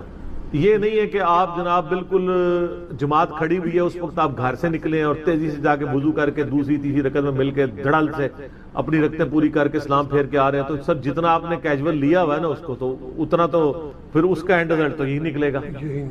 یا تو آپ اذان ہو تو مسجد کی طرف چل پڑیں، تسلی سے وضو کریں مسواک کر کے، اس کے بعد ہر اذان اور اقامت کے درمیان کم از کم 2 سنتیں تو ہیں نا، صحیح بخاری میں آتا ہے، تو وہ بعض سے پہلے 4 بھی ہیں، جیسے زور سے پہلے 4 ہیں، عصر سے پہلے بھی 4 ہیں، تو وہ ادا کریں، پھر تسلی سے نماز کا انتظار کریں۔ اور بخاری مسلم میں حدیث ہے کہ نبی علیہ السلام نے فرمایا جو نماز کے انتظار میں رہتا ہے وہ گویا ایسا ہی ہے جیسے نماز میں مشغول۔ تو نماز کا انتظار کریں، پھر تسلی سے تکبیر اولیٰ کے ساتھ مسجد کی پہلی صف میں نماز خشوع و خضوع سے پڑھیں، پھر ہی کوئی توجہ رہے گی۔ لیکن یہ بات یاد رکھیے، بعض کا شیطان یہ بھی وسوسہ دلا دیتا ہے کہ جی خشوع و خضوع اگر نہیں ہے تو نماز پڑھنے کا فائدہ کیا ہے۔ یہ بھی شیطان کا ایک راستہ ہے آپ کو اللہ سے دور کرنے کا۔ آپ اس لیے دیکھیں کہ قرآن و حدیث میں کہیں بھی خشوع و خضوع کو نماز کے فرض نہیں قرار دیا گیا۔ نماز کے فرائض فزیکل پوسچر ہی ہیں اور اس میں جو کچھ پڑھا جاتا ہے، کبھی کسی حدیث میں بھی نہیں آئے گا کہ اگر آپ کی توجہ بڑھ جائے تو اینڈ پہ 2 سجدہ صاحب کر لیں۔ ہاں رکعتیں بھولے ہیں تو 1 رکعت اور ایڈ کر کے سجدہ صاحب کر لیں، سورت ملانا بھول گئے ہیں تو آپ سجدہ صاحب کر لیں، لیکن توجہ کے اعتبار سے کہیں پہ ایسے معاملات نہیں آئے، کیونکہ ظاہر انسان کا ذہن منتشر رہتا ہے اور ایک دن کی پریکٹس کے بعد آپ کو یہ چیز اچیو نہیں ہوگی. اور اس کے لیے سب سے ضروری ہے نماز میں آپ جو کچھ پڑھ رہے ہیں اس کا ترجمہ بھی آپ کو آتا ہوگا. اس کے بغیر تو آپ طوطے کی طرح بول رہے ہیں, آپ کو کیا فرق پڑے گا؟ وہ تو اسی طریقے سے آپ کے سامنے آگے وہ فرینچ کے اندر اخبار پڑھنا شروع کر دیں, آپ کی توجہ ہوگی اس کی طرف, کیونکہ آپ کو کوئی انٹرسٹ نہیں, آپ کو سمجھ نہیں آ رہی وہ کیا کہہ رہا ہے. یا عربی آگے عربی میں آپ کو گالیاں نکالنا شروع کر دے, اچھا تھا منہ بنا کے, پیڑا بنا کے, تو پھر تسی اندازہ لا لو گے. مسکراتے ہوئے آپ کو عربی میں گالیاں نکالے تو آپ سبحان اللہ ہی پڑھ رہے ہوں گے کہ شاید قرآن تلاوت کر رہے ہیں. ظاہر ہے کتنے لوگوں کو قرآن آتا ہے, جب تک ترجمہ نہیں آتا ہوگا نا اس وقت تک کنسنٹریشن نہیں آئے گی. یہ تو کہانی ختم ہے. اور دوسرا, نماز کو پروٹوکول سے پڑھیں. اس میں آپ کو ایک بڑا تھم رول بتاؤں, جو لوگ تکبیر اولا کا اہتمام کرتے ہیں نا ان کی کبھی جماعت ضائع نہیں ہوتی, اور جو جماعت کا اہتمام کرتے ہیں ان کی کبھی نماز ضائع نہیں ہوتی, اور جو صرف نماز کا اہتمام کرتے ہیں نا ان کی نماز ضائع ہو ہی جاتی ہے. تو آپ ٹارگٹ تکبیر اولا کو کریں ایٹ لیسٹ, بلکہ اس سے پہلے بھی 2 سنتوں کو, 2 یا 4 جو بھی آتی ہیں, تو پھر آپ کی تکبیر اولا بھی نہیں انشاءاللہ جائے گی. تو یہ ایک دن کے بعد نہیں ہوگا, ظاہر ہے کہ آپ کو کنٹینیوس ایفرٹ کرنی پڑے گی. میں آپ کو ایک دنیا میں ایک مثال بہت بڑی دیتا ہوں تبلیغی جماعت کی. آپ کو تبلیغی جماعت والوں نے کتنا ٹائٹ شیڈیول رکھا ہوا ہے. فجر کے بعد مشورے میں ملتے ہیں, روزانہ تعلیم ہوتی ہے, پھر شام کو مغرب کے بعد بیٹھتے ہیں. انہوں نے یعنی 24 گھنٹے میں اتنا شیڈیول دیا ہوا ہے, اور پھر مہینے میں 3 دن, سال میں 40 دن, زندگی میں 4 مہینے, یہ ساری چیزیں. اس سے آپ کی مسلسل پروگرامنگ دماغ کی ہوتی رہتی. تو اس لیے آپ دیکھیں وہ جہاں لگے ہوئے کتنے پکے لگے ہوئے, ان کو سمجھانا پڑتا ہے بعض غلط چیزوں میں, وہ بھی مشکل ہو جاتا ہے. اب ویسے آسان ہو رہا ہے اللہ کا شکر. میں نے دیکھا ہے کہ تبلیغی جماعت میں جو 2 گروہ بنے ہیں نا, جہاں پہ اس کا نقصان ہوا ہے نا, ایک فائدہ ضرور ہوا ہے کہ اس کے بعد انہوں نے کم از کم یہ تھنک آؤٹ آف باکس کیا کہ یار کوئی غلط بھی ہو سکتا ہے. اب دونوں ایک دوسرے کو غلط تو کہہ رہے ہیں نا, تو عام بندہ تو یہ سوچ رہا ہے نا کہ کسی معاملے میں یہ غلط ہوں گے, کسی معاملے میں وہ. اس کا مطلب ہے کہ جماعت بھی غلط ہو سکتی ہے, بزرگ بھی غلط ہو سکتے ہیں. کم از کم یہ تو ہمیں ایڈوانٹیج مل گیا نا. اب اس کی برکت سے لوگ ہماری ویڈیو سننا شروع ہو گئے. میں آپ کو بتاؤں, اگلے دن ہماری اکیڈمی میں وہ بائی چانس انہوں نے واٹس ایپ آن کیا ہوا تھا اکیڈمی کے نمبر پہ, انڈیا سے ایک بھائی کی کال آئی جو انجینئر تھے اور سیمنٹ کی انڈسٹری کے ساتھ وابستہ تھے, ان کا کاروبار تھا اپنا, اور جماعت اسلامی تبلیغی جماعت کے ساتھ وہاں پہ کافی ان کا اچھا. کچھ باتیں انہوں نے ایسی کی جو میں سینسر کرتا ہوں, میں آن ایئر نہیں کرنا چاہتا. باقی انہوں نے ایک بات کی, انہوں نے کہا انجینئر صاحب یہاں پہ آپ کو لوگ بڑے شوق سے سنتے ہیں, اور خصوصاً تبلیغی جماعت کے لوگ بڑے شوق سے سنتے ہیں. پاکستان میں تو ماشاءاللہ ویسے ہی بڑی محبت کرتے ہیں.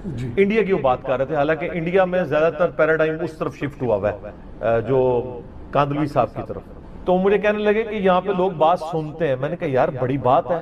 کہتے نہیں وہ اختلاف کی وجہ سے یہ ہوا ہے کہ اب ان کو ہوش آئی ہے کہ یار بالکل ہی بزرگوں کے پیچھے نہیں لگنا, ہم نے خود بھی دیکھنا ہے کہ بات کو صحیح بھی ہو رہی ہے کہ نہیں. کیونکہ کاندلوی صاحب نے سب سے پہلے تو فضائل اعمال اور ان چیزوں سے اعلان برات کیا ہے. آہستہ آہستہ اس کے درس ختم کر کے تو وہ منتخب نصاب احادیث کے اوپر آ گئے.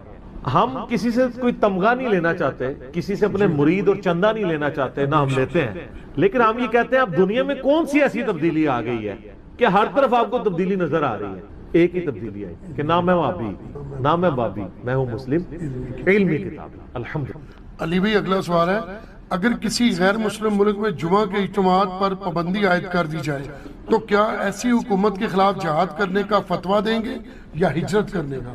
میں تو ہجرت کی فتویٰ دوں گا میرے بھائی. جہاد اب کیسے کر سکتے ہیں مائنارٹی میں ہوتے ہوئے؟ جی ویسے میرے علم میں نہیں ہے کہ کسی ملک میں اس طرح کی پابندی اس طرح کی ہو. چائنا میں نے سنا ہے کہ وہ ایک گیدرنگ کے اوپر بندی کرتے ہیں, لیکن وہاں پہ بھی جمعے ہو رہے ہیں.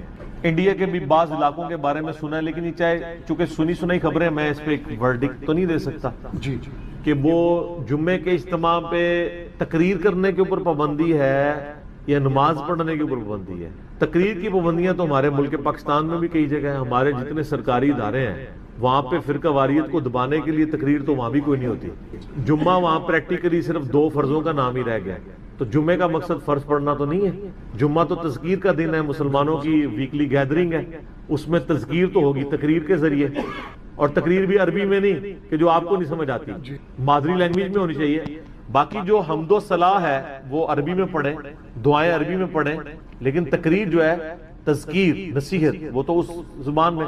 اور آپ کو میں حیران کن بات بتاؤں, میں کچھ عرصہ پہلے میں شاہ فیصل مسجد میں جمعے کے لیے چلا گیا تو مجھے حیرانگی ہوئی کہ شاہ فیصل مسجد میں آپ کو پتا ہے جمعے کی تقریر اردو میں نہیں عربی میں ہوتی ہے, جہاں ہزاروں لوگ پورے ملک سے گئے ہوتے ہیں. آپ کو بنی بنائی پبلک ملی ہے، ان کو 4 باتیں سکھائیں، تو انہوں نے اس کو قومی جامعہ مسجد چونکہ ڈکلیئر کیا ہے تو وہ کہتے ہیں اب یہاں پہ عربی میں تقریر ہوگی، کسی کے کام کی نہیں، اور پوری تقریر آدھا پونا گھنٹہ آپ کو برداشت کرنی پڑتی ہے۔ چلو میرے جیسے بندوں کو کوئی 2-4 باتیں سمجھ آ رہی ہوتی ہیں، عام تو بیٹھے جتنے بیٹھے ہوئے ہیں وہ تو ان کے لیے تو کچھ بھی نہیں وہ تقریر، سو رہے ہوتے ہیں، ظاہر ہے انتظار کر رہے ہوتے ہیں کہ کب وہ 1:30 پہ سوئی جائے تو جمعہ کھڑا ہو، تو یہ ہو رہا ہے۔ تو جمعے کا مقصد تقریر ہے مسلمانوں کو، اور اس میں بھی پولیٹیکل گیدرنگ، یہ استنجے طلاق کے مسائل بتانے کے لیے نہیں ہے، پولیٹیکل گیدرنگ ہے کہ مسلمانوں نے اپنا لائے عمل کیا تیار کرنا ہے، اور یہ پوسٹ بھی پھر حکمران وقت کی، اس نے جمعہ پڑھانا ہے، مولویوں کا کام نہیں جمعہ پڑھائے، مولوی کو نماز کے لیے آگے ضرور کر دیں آپ، ویسے وہ بھی نہ کریں،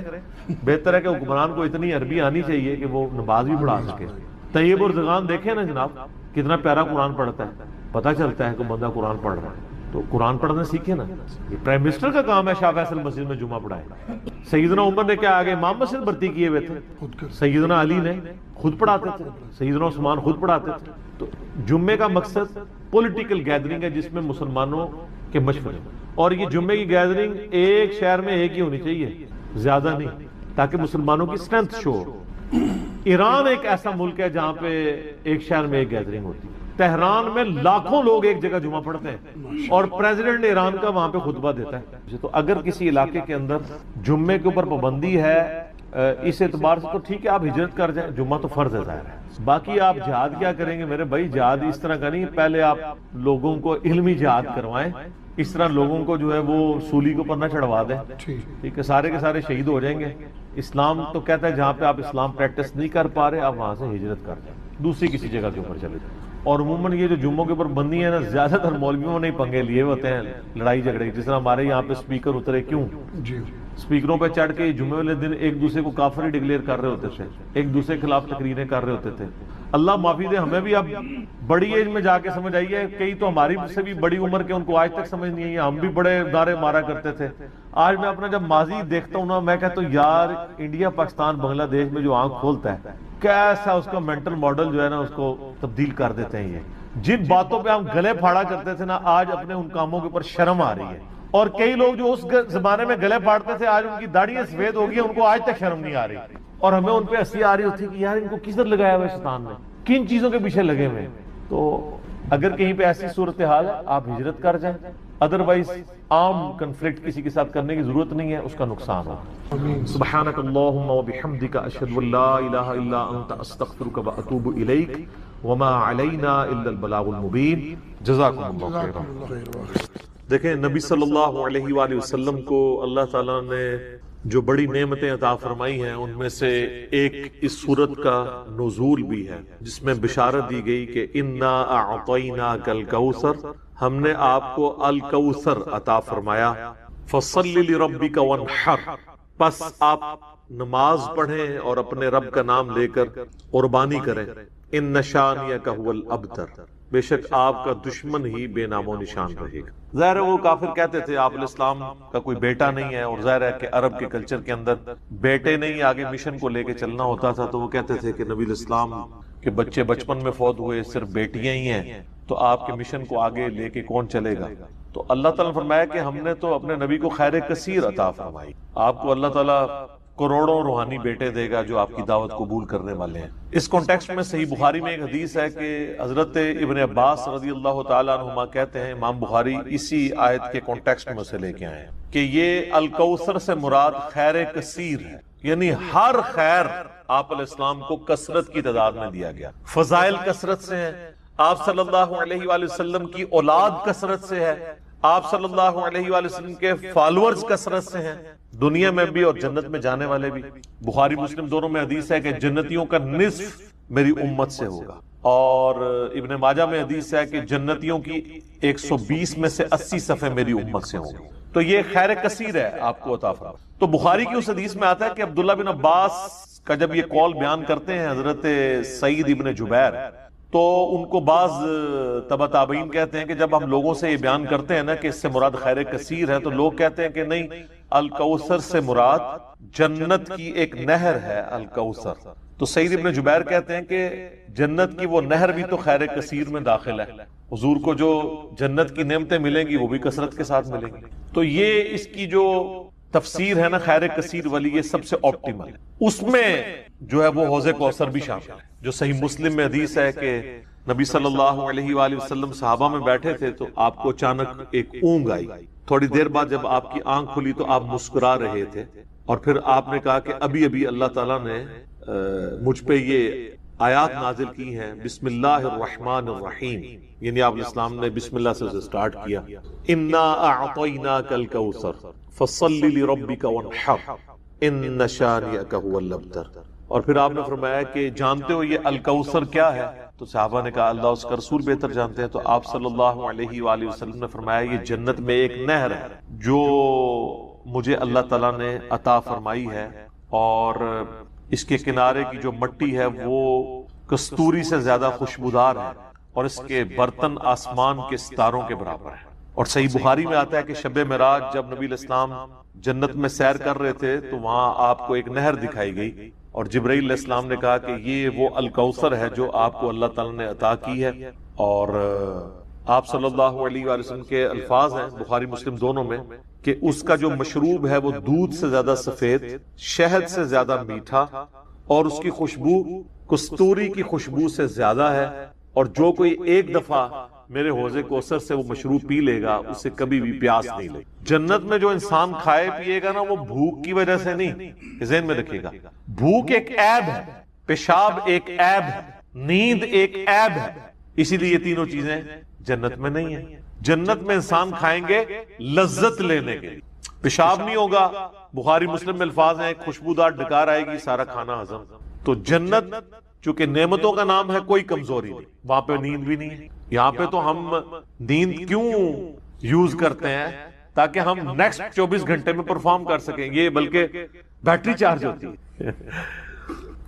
وہ میری خالہ جو ہے نا وہ بڑے پیارے الفاظ استعمال کرتی ہیں. ان کی بیٹیاں جب چھوٹی تھی نا تو سوئی ہوتی تھی نا تو کون سے پوچھتا تھا بیٹیاں کتنے، کہتے ہیں چارجنگ تے لائی ہیں، کیونکہ بچے جب اٹھتے ہیں نا پھر تو آپ ان کو سنبھال بیٹھے، جب تک یہ سونا نہ جائیں سکون نہیں آتا.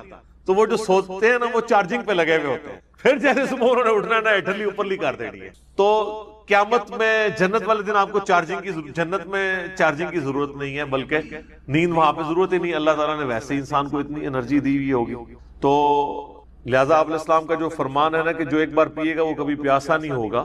تو کسی کے ذہن میں خیال آ سکتا ہے کہ پیاسا نہیں ہوگا تو پھر پانی کی لذت کیا؟ وہ اللہ تعالیٰ نے جنت کی نعمتوں میں لذت ہی اتنی رکھی ہے کہ انسان لذت کی وجہ سے اس کو استعمال کرے. اور پھر انہی احادیث میں بخاری و مسلم کے موجود ہے کہ میرے حوض کوثر پہ پھر ایسے لوگ بھی لائے جائیں گے جنہیں میں پہچانتا ہوں گا، اور جب میں انہیں مشروب پلانے لگوں گا تو میرے ان کے درمیان ایک آڑ قائم کر دیجیے. تو میں کہوں گا یہ تو میرے صحابہ ہیں، اصحابی اصحابی. امتی والی روایتیں بھی ہیں بخاری مسلم میں، اصحابی والی. تو مجھے بتایا جائے گا کہ یا رسول اللہ آپ کو نہیں پتا آپ کے بعد انہوں نے دین میں بدعتیں جاری کر دی تھی اور الٹے قدم پھر گئے تھے. تو آپ صلی اللہ علیہ وآلہ وسلم فرماتے ہیں کہ پھر میں کہوں گا سحقا سحقا لمن غیر بعدی، ان پہ پھٹکار ہو، ان کو مجھ سے دور کر دو جنہوں نے میرے بعد میرے دین کو بدل دیا. یہ حدیث بخاری اور مسلم دونوں میں ہے، اور حوض کوثر والے چیپٹر میں امام مسلم اسے لے کے آئے ہیں، بخاری میں بھی موجود ہے. اس حدیث پہ کامنٹس ہیں عبداللہ ابن ابی ملیکہ تابعی کے. وہ جب بھی حدیث بیان کیا کرتے تھے تو وہ کہا کرتے تھے اے اللہ ہم تجھ سے یہ دعا کرتے ہیں کہ تیرے نبی کی وفات کے بعد ان کے دل سے الٹے قدم نہ پھرے، آمین ثم آمین.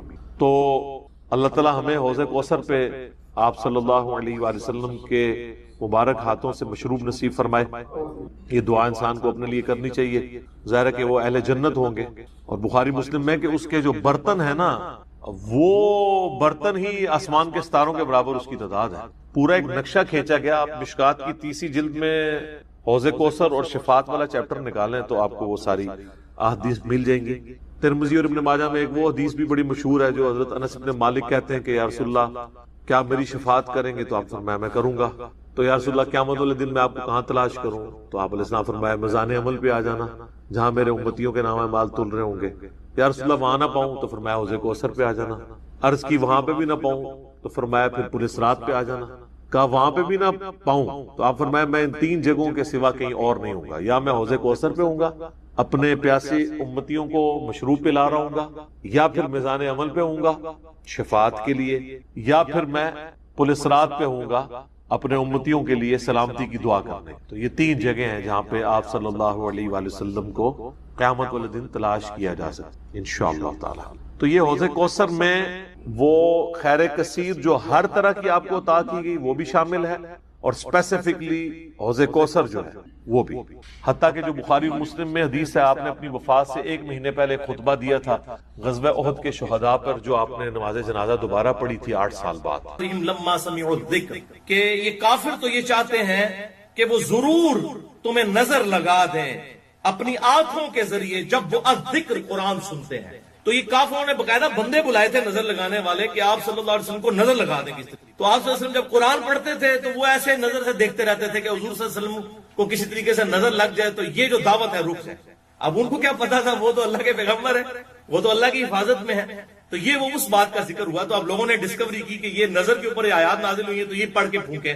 تو اگر اس طرح کسی کا ایکسپیرینس ہوتا ہے کسی حوالے سے، تو آپ صحیح مسلم کی حدیث سن چکے ہیں 5732 کہ اگر اپنے بھائی کو، اور 5731 کوئی نفع پہنچا سکتا ہے اپنے ایکسپیرینس کے ذریعے کسی حوالے سے، تو ایون قرآن و سنت سے ہٹ کر بھی کوئی دم ہو، شرکیہ نہ ہو، تو وہ دم کر سکتے ہیں آپ، اس میں کوئی مسئلہ نہیں ہے۔ لیکن اگر اس دم کے اندر یا علی مدد، یا شیخ عبد القادر جیلانی مدد، اس قسم کے کوئی شرکیہ الفاظ ہے تو وہ دم نہیں ہے بھی، وہ شیطنت ہے۔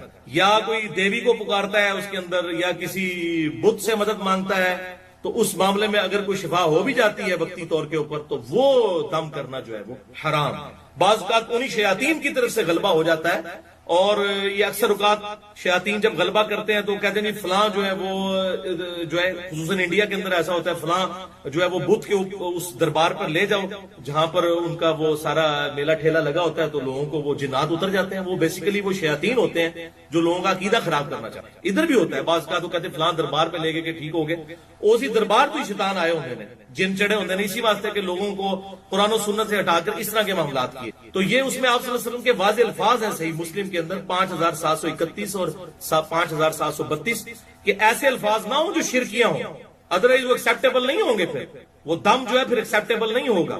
ہاں شرکیاں نہ ہو تو چاہے قرآن و سنت میں نہ بھی ہو، یا ایون قرآن سے کوئی ایسا دم ہو جو آپ صلی اللہ علیہ وسلم نے تعلیم نہیں فرمایا لیکن کسی نے ایکسپیرینس سے لرن کیا ہے، تو وہ بھی کر سکتے ہیں۔ آپ صلی اللہ علیہ وسلم نے اجازت دے دی، میں نے مسلم شریف کی حدیث بتا دی۔ تو یہ آیت وَإِن يَكَادُ الَّذِينَ كَفَرُوا لَيُزْلِقُونَكَ بِأَبْصَارِهِمْ لَمَّا سَمِعُوا الذِّكْرَ، اور یہ کافر کہتے ہیں کہ تو نظر لگا کے ضرور آپ صلی اللہ علیہ وسلم کو نظر لگا دیں گے، اس طرح آپ کو یہ آنکھیں پھاڑ کر دیکھتے ہیں جب آپ قرآن الذکر پڑھ رہے ہوتے ہیں۔ وَيَقُولُونَ إِنَّهُ لَمَجْنُونَ، اور کہتے ہیں کہ یہ تو مجنون ہے معاذ اللہ نبی۔ وَمَا هُوَ إِلَّا ذِكْرٌ لِّلْعَالَمِينَ، اور یہ قرآن تو نہیں ہے مگر نصیحت تمام جہان والوں کے لیے۔ اور یہ جو ہے ضمیر آپ صلی اللہ علیہ وسلم کی طرف بھی لوٹ سکتی ہے کہ آپ صلی اللہ علیہ وسلم تو نہیں دعوت حق کرنے والے مگر سارے جہان والوں کے، تو اللہ کی طرف سے آپ صلی اللہ علیہ وسلم اللہ کے ریپریزنٹیٹو بن کر آئے ہیں، ان کو نہیں نظر لگ سکتی۔ تو بعض لوگ یہ آیت بھی دم کر کے، لوگوں کا ایکسپیرینس ہے کہ نظر لگی ہو تو یہ پڑھ کر پھونکا جائے تو شفا ہو جاتی ہے۔ باقی یہ پانی کے اوپر آپ صلی اللہ علیہ وسلم نے پھونکے مارنے سے منع کیا ہے، ڈائریکٹ پھونک ماری جا سکتی ہے کسی بھی معاملے کے اندر، اور اگر کوئی پانی پہ بھی دم کرتا ہے تو اس کے لیے پھونک مارنا ضروری نہیں ہے۔ آپ سامنے پانی رکھ کے اگر کوئی دم پڑھ کر اور وہ پانی کسی کو دیتا ہے پینے کے لیے، تو اس طرح کے معاملات کے اندر بھی کوئی حرج نہیں ہے، لیکن الفاظ شرکیہ نہیں ہونے چاہیے، یہ اس کے لیے شرط ہے۔ تو یہ 5ویں حدیث بخاری اور مسلم کی متفق علیہ حدیث ہے، جس میں دم جو بتایا گیا ہے آپ صلی اللہ علیہ وسلم کی طرف سے جو سنت دم ہے نظر بد سے بچنے کا، صحیح بخاری میں حدیث ہے اور سنن ابی داؤد میں، بخاری میں 3371 انٹرنیشنل نمبر کے مطابق، اور سنن ابی داؤد میں 4737 کہ آپ صلی اللہ علیہ وسلم نے ارشاد فرمایا کہ تمہارے باپ ابراہیم علیہ السلام اپنے 2 بیٹوں کو یعنی حضرت اسماعیل اور اسحاق کو ان کلمات کے ساتھ دم ڈالا کرتے تھے نظر بد سے بچنے کے لیے۔ اور ابو داؤد میں آگے الفاظ ہیں کہ میں بھی اپنے 2 بیٹوں کو حسن اور حسین کو انہی الفاظ کے ساتھ دم ڈالتا ہوں جن الفاظ کے ساتھ ابراہیم علیہ السلام اپنے دو بیٹوں کو اسماعیل اور اسحاق کو دم ڈالتے ہیں. اب نسبت دیکھیں کہاں ملائی ہے آپ صلی اللہ علیہ وسلم. حسن و حسین کے مقابلے کرتے ہیں لوگ, یزید کو لے کے آتے ہیں. یزید کو کیا, ساروں کو اکٹھا کر لیں آپ, جتنے آپ کے چاہنے والے ہیں. حسن و حسین کا مقابلہ نہیں ہو سکتا. تو آپ صلی اللہ علیہ وسلم نسبت کیا ملا رہے ہیں کہ اسماعیل اور اسحاق کو ابراہیم علیہ السلام اپنے دو بیٹوں کو دم کرتے تھے, اور میں اپنے دو بیٹے حسن و حسین کو انہی الفاظ کے ساتھ وہ نظر بد سے بچنے کے لیے دم ڈالتا. اعوذ بکلمات اللہ التامہ من کل شیطان وہامہ ومن کل عین لامہ. میں اللہ کی پناہ مانگتا ہوں, اللہ کے کلمات تامہ کی پناہ مانگتا ہوں تمام شیاطین سے, اور وہامہ اور تمام زہریلے جانوروں سے, ومن کل عین لامہ اور ہر اس آنکھ سے جو نظر لگا دیتی ہے, تکلیف پہنچانے والی آنکھ سے, نظر بد سے. میں اللہ تبارک و تعالی کی پناہ مانگتا ہوں. یہ آپ خود پڑھیں اور اس کے بعد آپ پھونک دیں بچوں کے اوپر. اور اس طرح بھی ہوگا کہ آپ اس کو عربی لنگوسٹک کے اعتبار سے جو سنن نبی داؤد میں آتا ہے, اعیذکما, میں تم دونوں کو پناہ میں دیتا ہوں اے حسن و حسین. اعیذکما, اعیذکم ہوگا میں تم سب کو پناہ دیتا ہوں. یہ عربی لنگوسٹک کے اعتبار سے. تو اگر سارے بیوی بچوں ماں باپ سب پہ دم ڈالنا ہے تو آپ کہیں گے اعیذکم بکلمات اللہ التامہ من کل شیطان وہامہ ومن کل عین لامہ. یہ تا آتے ہیں تو یہ وقف ہو. اعوذ بکلمات اللہ التامہ, یہ تا ہے گول تو ہا بن جائے. من کل شیطان وہامہ ومن کل عین لامہ. تو یہ الفاظ ہیں جو صحیح بخاری 3371 اور سنن نبی داؤد 4737 نمبر حدیث کے اندر الحمدللہ آئے ہیں. بہرحال اس حوالے سے یہ بات یاد رکھیں بھائیوں کہ یہ جتنے بھی اس قسم کے اذکار ہیں, سنت اذکار, اس کے علاوہ بھی ہیں. میں آج انشاءاللہ کچھ بتا بھی دیتا ہوں مزید. اگر کسی کو یہ دعا یاد نہیں تو اور دعائیں جو ہماری پریکٹس کے اندر موجود ہیں وہ دعائیں بھی اگر ہم مانگیں تو انشاءاللہ اس کی برکت سے اللہ تعالیٰ اس کی مشکل اور پریشانیاں دور کر دیتا ہے. بہرحال اس کو آپ سمجھ لیں, میڈیکل کی فیلڈ کے اندر بھی دو طرح کے علاج ہوتے ہیں. ایک کو ہم کہتے ہیں پریونٹیو علاج, حفاظتی علاج. جیسے یہ ویکسین ہے, کسی بیماری سے بچنے کے لیے ویکسین لگائی جاتی ہے, یعنی بیماری ہونے سے پہلے ہی ویکسینیشن کی جائے. اس کو ہم کہتے ہیں پریونٹیو ٹریٹمنٹ. ہماری انجینئرنگ کی فیلڈ میں بھی اس قسم کے پریونٹیو علاج کیے جاتے ہیں. مشینوں کے, مثلا مشین کو تیل دینا, تیل کیوں دیا جاتا ہے؟ پریونٹیو مینٹیننس کے طور پر, تاکہ ایسا نہ ہو کہ تیل دیں گے تو ظاہر ہے اس تیل کی وجہ سے وہ پرزے ذرا دیر سے. آپ موٹر سائیکل کے چین کو بھی تیل دیتے ہیں, تو یہ پریونٹیو مینٹیننس کہلاتی ہے کہ مصیبت پڑنے سے پہلے ہی آپ اس کو پریونٹ کریں. تو اکثر قرآن و سنت کے جو علاج ہیں یہ پریونٹیو مینٹیننس ہے, علاج ہے, اس اعتبار سے کہ آپ سنت اذکار پڑھیں اور اس کی برکت سے اللہ تعالیٰ آپ کو محفوظ رکھے گا. وہ میں اذکار انشاءاللہ بتا بھی دیتا ہوں آپ کو, یہ ہمارے چھپے ہوئے بھی موجود ہیں اس حوالے سے الحمدللہ. اور دوسرا علاج ہے کیوریٹو, کہ اب ایک کسی پہ مصیبت ٹوٹ پڑی ہے اور اب آپ نے اس کا علاج کرنا ہے. اب ظاہر ہے پریونٹیو علاج اس میں اس طریقے سے کارگر ثابت نہیں ہوگا, یہ بات یاد رکھیں. جیسے میڈیکلی بھی پریونٹیو علاج تو اس وقت تک ہے جب تک بیماری لگے نا. جب بیماری لگ جائے تو ظاہر پھر آپ کو کیوریٹو علاج کروانا پڑے گا, اس کا علاج کرنا پڑے گا, اس بیماری کا علاج کرنا پڑے گا. اور اس حوالے سے بسا اوقات کسی عامل کے پاس بھی لے کے جانا پڑ جاتا ہے. کسی کو جنات کی شکایت ہو یا کوئی اسی طریقے سے, بعض اوقات جنات انسان کے اندر حلول بھی کر جاتے ہیں, یہ بھی بخاری اور مسلم سے ثابت ہے. کسی کے اوپر جنات کا غلبہ بھی ہو جاتا ہے. قرآن میں بھی آیا ہے کہ جنات بعض لوگوں پر اترتے ہیں. تو اس قسم کے جب معاملات ہوں گے تو کسی عامل کے پاس لے جانا چاہیے, اور وہ عامل ایسا ہو جو کتاب و سنت کے اندر ہی علاج کرے, چاہے وہ کسی جگہ سے بھی کرے, کوئی بھی قرآن کی آیت پڑھ کے, لیکن کوئی شرکی الفاظ نہ پڑھے.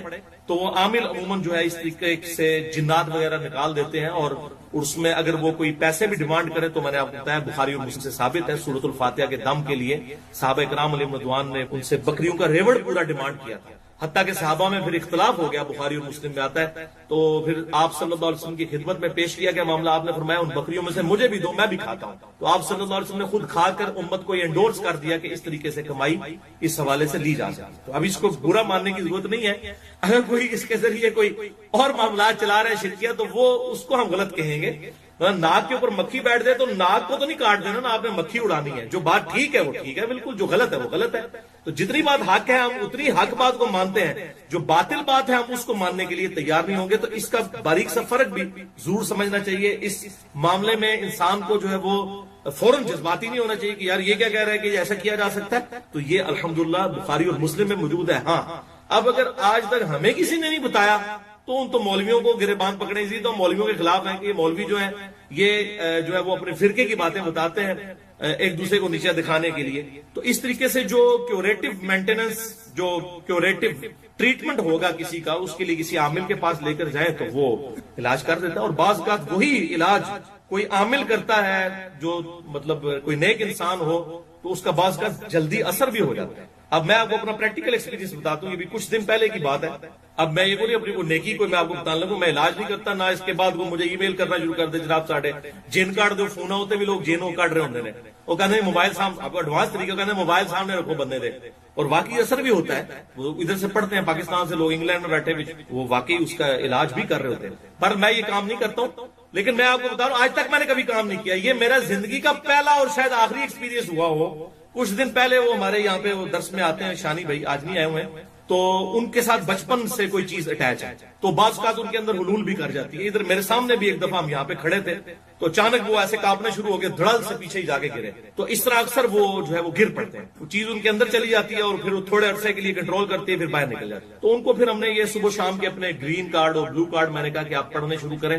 تو مجھے وہ 2 ہفتے پہلے کی بات ہے, مسجد میں زور کے بعد ہم بیٹھے ہوئے تھے, مجھے کہتے ہیں جی ولی بھائی بڑا فائدہ ہوا ہے اس کے ذریعے نا, اب میرے اندر نہیں وہ چیز جاتی کم از کم, اب باہر آ کے کھڑی ہو جاتی ہے. لیکن میں جب وہ باہر آ کے کھڑی ہوتی ہے تو میں پھر ذکر نہیں کرتا, میں چاہتا ہوں ایک دفعہ میرے سامنے آ جاؤ, میں خدا دا نہ ہے تو مقابلہ کرنا ہے بھائی, میرے سامنے آ جائے ایک دفعہ.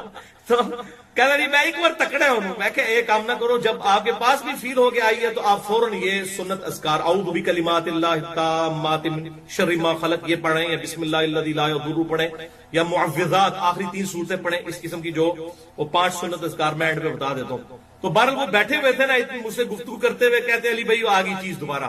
تو کہتے ہیں بالکل میرے پیچھے آگے بیٹھ گیا اور اس نے مجھے یوں نہ پکڑ لیا. تو میں نے نا ان کو اسی وقت نا ان کے کندھے پہ نا اپنا ہاتھ رکھ کے نا تو میں نے بلند آواز سے پڑھا اعوذ بکلمات اللہ التامہ من کل شیطان وہامہ ومن کل عین لامہ. کہتے ہیں جی غائب ہو گئی. تو اس طریقے سے ان اذکار کی برکت ہے فوراً پڑھنے سے. تو میں نے کہا بھائی آپ یہ دعا بھی یاد کریں اور فوراً پڑھا کریں, مقابلہ نہ کریں کسی کے ساتھ, اپنی روحانیت کو کوئی ٹیسٹ نہیں کروانا کسی نے. جب ایسے معاملات ہوں تو اللہ تعالیٰ کے آپ پناہ میں آنے کی کوشش کریں سنت اذکار کے ذریعے. اس حوالے سے میں نے بڑی ڈیٹیل گفتگو کی ہے, مسئلہ نمبر 82 کے نام سے اسماء اعظم جو ہیں سنت اذکار, اور اس میں نے یہ اپنے جو بلو کارڈ اور گرین کارڈ ہے ان کا تعارف بھی اس میں کروایا تھا. یہ دنیا دار لوگ بھی گرین کارڈ اور بلو کارڈ دیتے ہیں اور ہم بھی دیتے ہیں. یہ گرین کارڈ جو ہے یہ فرض نماز کے بعد کے اذکار ہیں, اور بلو کارڈ صبح شام کے سنت اذکار. تو یہ الحمدللہ ہماری جو ویب سائٹ ہے ahlsunnatpak.com, اس پہ اس کا اوریجنل PDF کورل ڈرا کی فائل سے ہم نے جو ہے وہ ڈیٹیکٹ کر کے ڈالا ہوا ہے. وہ 5 MB کی فائل ہے, وہ اپنے آپ اس پہ کریں. اس کا اینڈرائڈ بھی انشاءاللہ ایک بھائی ہمارے بنا رہے ہیں, وہ اینڈرائڈ بھی اس کا بن جائے گا, آپ کے اینڈرائڈ فونز کے لیے اویلیبل ہوگا. بل یہ PDF فارم میں تو بلو کارڈ اور گرین کارڈ ضرور ڈاؤن لوڈ کریں, اور یہ الحمدللہ ہم نے اب ہزاروں کی تعداد میں چھپوائے ہیں, انشاءاللہ آپ کو مل بھی جائیں گے. ان میں یہ سنت اذکار لکھے ہیں. بہرحال میں نے آسانی کے لیے انہی میں سے 5 سنت اذکار جو ہیں یہ الگ سے پرنٹ بھی کروائے تھے. یہ جو ہمارا ریسرچ پیپر نمبر 7 ہے اس کا آخری پیج, یہ 10 کمانڈمنٹس والا جو ہے اس کے آخری پیج پہ یہ ہم نے اذکار لکھے ہیں. جادو ٹونا, وبائی امراض اور قدرتی حادثات سے بچاؤ کے صحیح سنت وظائف. یعنی لوگ وہ پیروں فقیروں کے چکر میں کوئی شرکیہ وظائف نہ پڑھتے رہیں, بلکہ یہ سنت وظائف پڑھیں جو امام کائنات سید الاولین والآخرین شفیع المذنبین رحمت للعالمین سیدنا و مولانا امام اعظم محمد رسول اللہ صلی اللہ علیہ وسلم انہوں نے تعلیم فرمایا. اور اس کے نیچے میں نے لکھا ہے مرشد کامل امام الانبیاء صلی اللہ علیہ وسلم کی صحیح احادیث کی روشنی میں تمام احادیث کے نمبرز علماء حرمین بیروت کی انٹرنیشنل نمبرنگ کے مطابق جو عربی کتب شائع ہوتی ہیں دارالسلام مکتبۃ الشاملہ کی, اس میں بھی ہم نے لکھا ہے مرشد کامل, ہمارے مرشد ہمیں ہدایت دینے والے آپ صلی اللہ علیہ وسلم نے ان کے سنت وظائف ہیں. یہ قادری, چشتی, نقشبندی, سہروردی یہ اس سلسلے کے نہیں بلکہ ہمارے محبوب صلی اللہ علیہ وسلم کے سنت اذکار ہیں. تو اسی بلو کارڈ میں سے یہ 5 وظائف ہم نے نکالے ہیں صبح شام کے اذکار میں سے 5. اگر کوئی سارے نہیں کر سکتا 15-20 اذکار ہیں, 5 یہ ہم ایک نشست میں بیٹھ کے میرا خیال ہے 5 سے 10 منٹ میں انسان کر سکتا ہے. صبح کرنے ایک دفعہ, شام کو. یہ میں آپ کو بتا دیتا ہوں بہرحال اللہ کی طرف سے تکلیف تو آئیں گی. اکثر لوگوں کو جنات کا مسئلہ ہو جاتا ہے, آسیب کا مسئلہ ہو جاتا ہے, لوگ پریشان ہوتے ہیں جی یہ کہاں سے بیماری آ گئی, اور جب پوچھے تو اکثر لوگ نماز روزہ بھی نہیں کرنے والے ہوتے, کہتے ہیں مصیبت کہاں سے آ گئی. مصیبت تو سب سے بڑی آپ کی یہ ہے, پھر سنت اذکار نہیں کرنے والے ہوتے.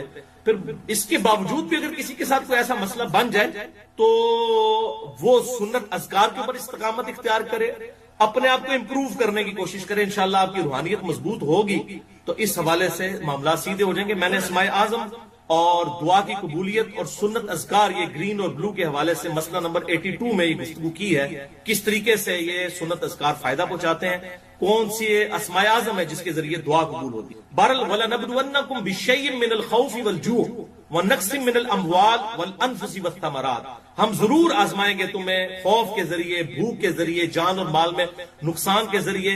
اللہ تعالیٰ نے چیک ضرور کرنا, تو یہ آزمائشیں انسان پہ ضرور آتی ہیں. آپ دیکھیں کینسر بھی تو کسی کو ہو جاتا ہے, لوگ کہتے ہیں جنات کیوں چڑھ گئے جی میرے اوپر, تو آپ مجھے جنات کو تو چھوڑ دیں, کینسر بھی تو انسان کو ہو جاتا ہے, اس کی بھی آپ وجہ تلاش کریں گے. کسی نے کینسر کروا دیا, اکثر تو ہمارے کچھ ہو جائے تو فوراً تلاش میں جادو ٹونا کسی نے کروا دیا. نہیں, سارا جادو ٹونا آپ انڈیا پاکستان بنگلہ دیش جی واڑا ہے, اور کدھر نہیں ہے. ہوتا بھی ہے لیکن 99% نہیں ہوتا.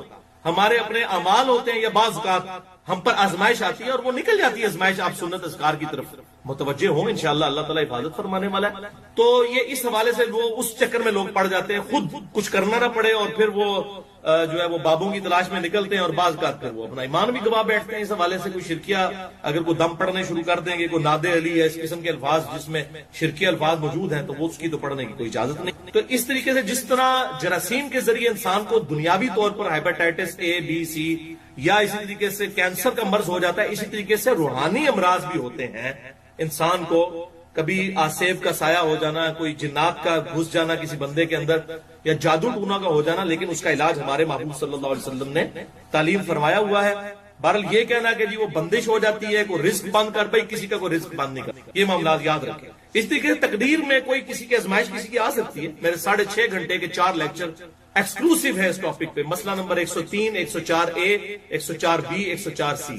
اللہ کی طرف سے رزق کی تقسیم کا مسئلہ کیا ہے اور مسئلہ تقدیر اور انسان کی پیدائش کا مقصد, اس ٹاپک پہ تقریباً 200 کے قریب آیات کراس ریفرنس کے طور پر پورے قرآن حکیم سے میں نے 6.5 گھنٹے میں 4 لیکچرز کے اندر وہ کور کیے. بلکہ یہ آخر میں 5 وظائف آپ سن لیں, یہ وہ وظائف ہیں جو انشاءاللہ ہم آسانی سے کر سکتے ہیں, کیونکہ یہ ہمیں یاد بھی, تو کم از کم یہ 5 وظائف آپ یاد رکھیں. اگر وہ دعا یاد بھی نہیں ہے, اعوذ بکلمات اللہ التامہ من کل شیطان وہامہ ومن کل عین لامہ, وہ یاد نہ بھی ہو, یہ اذکار ہمیں یاد ہیں, یہ بہت پاورفل ہیں, اور ان میں سے بعض اذکار تو اس سے بھی زیادہ پاورفل ہیں الحمدللہ. یہ 5 سنت اذکار صبح و شام کے میں نے اسی بلو کارڈ میں سے الگ سے جو ہے پرنٹ کروائے ہیں. آپ یہ ریسرچ پیپر نمبر 7 اگر ڈاؤن لوڈ کر لیں ahlsunnatpak.com سے, اس کے آخری پیج پہ یہ لکھے ہوئے ہیں. ہم ہزاروں کی تعداد میں اس کی ہارڈ کاپیز بھی تقسیم کرتے ہیں. پہلا وظیفہ سن لیں, آیت الکرسی کا, سورۃ البقرہ کی آیت نمبر 255, جس کے بارے میں صحیح بخاری میں انٹرنیشنل نمبر کے مطابق 2311 نمبر حدیث ہے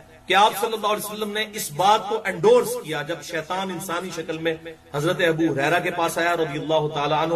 بڑی ڈیٹیل حدیث ہے. اینڈ پہ اس نے ایک وظیفہ بتایا حضرت ابو ہریرہ کو اور کہا کہ اے ابو ہریرہ, اگر تم رات کو سونے سے پہلے آیت الکرسی سورۃ البقرہ کی آیت نمبر 255 پڑھ لو گے, اللہ لا الہ الا هو الحی القیوم وهو العلی العظیم تک, تو پوری رات اللہ تعالیٰ کی طرف سے ایک فرشتہ تمہاری حفاظت پر مامور. فرشتے کو پکارنا نہیں, پکارنا اللہ کو ہے, اللہ مامور کر دے. فرشتے کو پکار نہیں سکتے, پکارنا اللہ ہی. تو یہ شیطان نے وظیفہ دیا اور اپنی جان چھڑائی. تو آپ صلی اللہ علیہ وسلم کی خدمت میں حضرت ابو ہریرہ آئے, تو آپ صلی اللہ علیہ وسلم نے فرمایا کہ وہ ہے تو جھوٹا تھا, انسانی شکل میں ہے, وہ شیطان تھا. ابو ہریرہ تجھے پتا نہیں چلا, لیکن بات اس نے سچی کی. اسی حدیث کے تحت لوگ کہتے ہیں کہ اگر شیطان بھی اگر اچھی بات کرے جو کتاب و سنت سے انڈورس ہو تو لے لیجیے, لیکن یہ بات کرنا آسان ہے.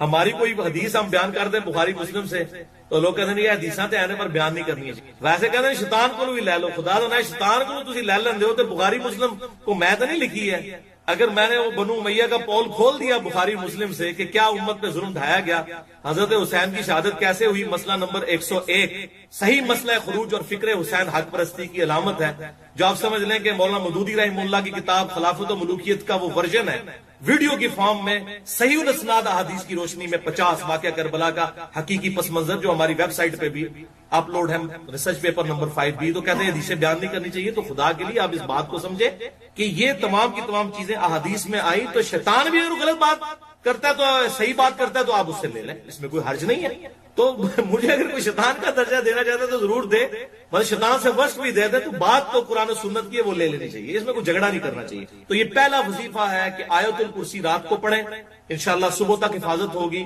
اور المستدرک الحاکم میں بھی، جامعہ ترمذی میں بھی حدیث ہے انٹرنیشنل نمبر کے مطابق 2880. یہ صحت کے اعتبار سے تو مضبوط نہیں ہے لیکن اس کو سپورٹیو ہے صحیح بخاری کی حدیث کو. میں اس لیے بیان کر دوں کہ جو صبح کے وقت آیت الکرسی پڑھتا ہے شام تک اللہ کی حفاظت میں رہتا ہے، جو شام کو پڑھ لیتا ہے صبح تک رہتا ہے حفاظت میں. تو شام سے صبح تک تو یہ بخاری سے ثابت ہو گیا 2311. تو صبح والا سائملٹینیس کنٹراسٹ بھی امپلائڈ ہے اس کے اندر. آیت الکرسی کا وظیفہ صبح اور شام کتنی دفعہ؟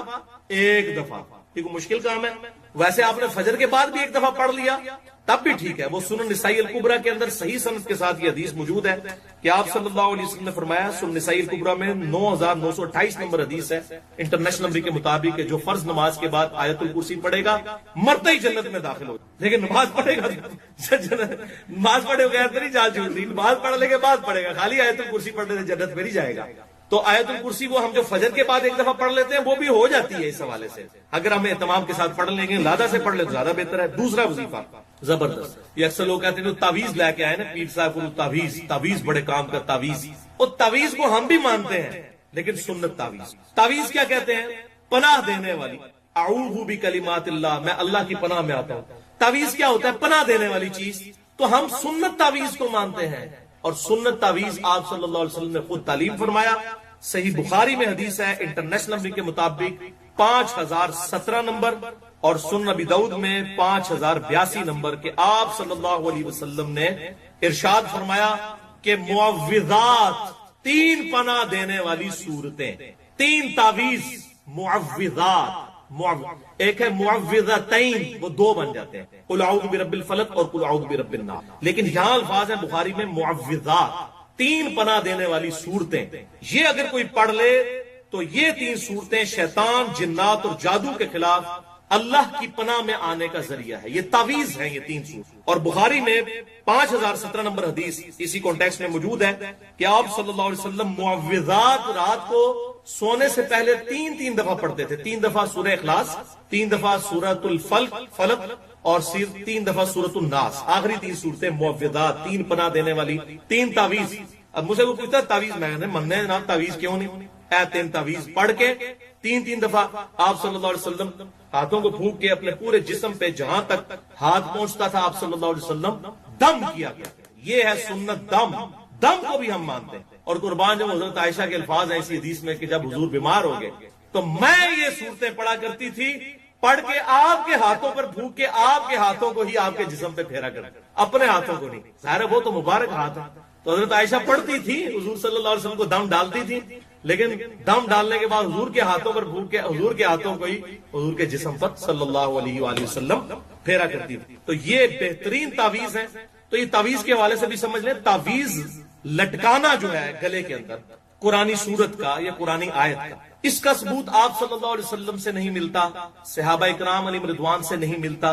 ایک صحابی کا ملتا ہے لیکن وہ روایت ضعیف ہے. وہ سنن ابی داؤد سے اور مسند امام احمد سے پیش کی جاتی ہے کہ عبداللہ بن عمر بن عاص رضی اللہ تعالیٰ عنہ چھوٹے بچوں کو تو دم ڈالا کرتے تھے، جو بڑے بچے تھے ان کو دم ڈالا کرتے تھے، اور چھوٹے بچے جو پڑھنا نہیں جانتے تھے ان کے گلے میں تختی لٹکا دیتے تھے، اعوذ بکلمات اللہ التامات من شر ما خلق، اعوذ بکلمات اللہ التامات من شر ما خلق، یہ لکھ کر. وہ آگے آ بھی جائے گا، یہ وظیفہ بھی ہے اس میں. تو یہ روایت پکی ضعیف ہے. اس میں محمد بن اسحاق مدلس ہیں اور ان سے روایت ہے، اور محمد بن اسحاق تدلیس کر رہے ہیں. لیکن جو حنفی ہمارے بھائی ہیں بریلوی اور جو بندی، ان کے نزدیک تو محمد بن اسحاق مردود راوی ہیں، حالانکہ ہمارے نزدیک یہ ثقہ راوی ہیں، انس بن مالک کے شاگرد ہیں. یہی وہ تابعی ہیں جن سے وہ روایت ہے سنن البہیقی کے اندر، دلائل النبوہ امام بہیقی کی کتاب میں، کہ آپ صلی اللہ علیہ وسلم 12 ربیع الاول کو پیدا ہوئے. یہ وہ ہیں. تو یہ محمد بن اسحاق جو ہے اہل سنت کے امام ہے. سیرت ابن ہشام ہو یا سیرت ابن اسحاق ہو، جو سیرت کی پہلی کتاب ہے، یہ محمد بن اسحاق راوی ہے، تابعی، انس بن مالک کے شاگرد ہیں یہ رضی اللہ تعالیٰ عنہ،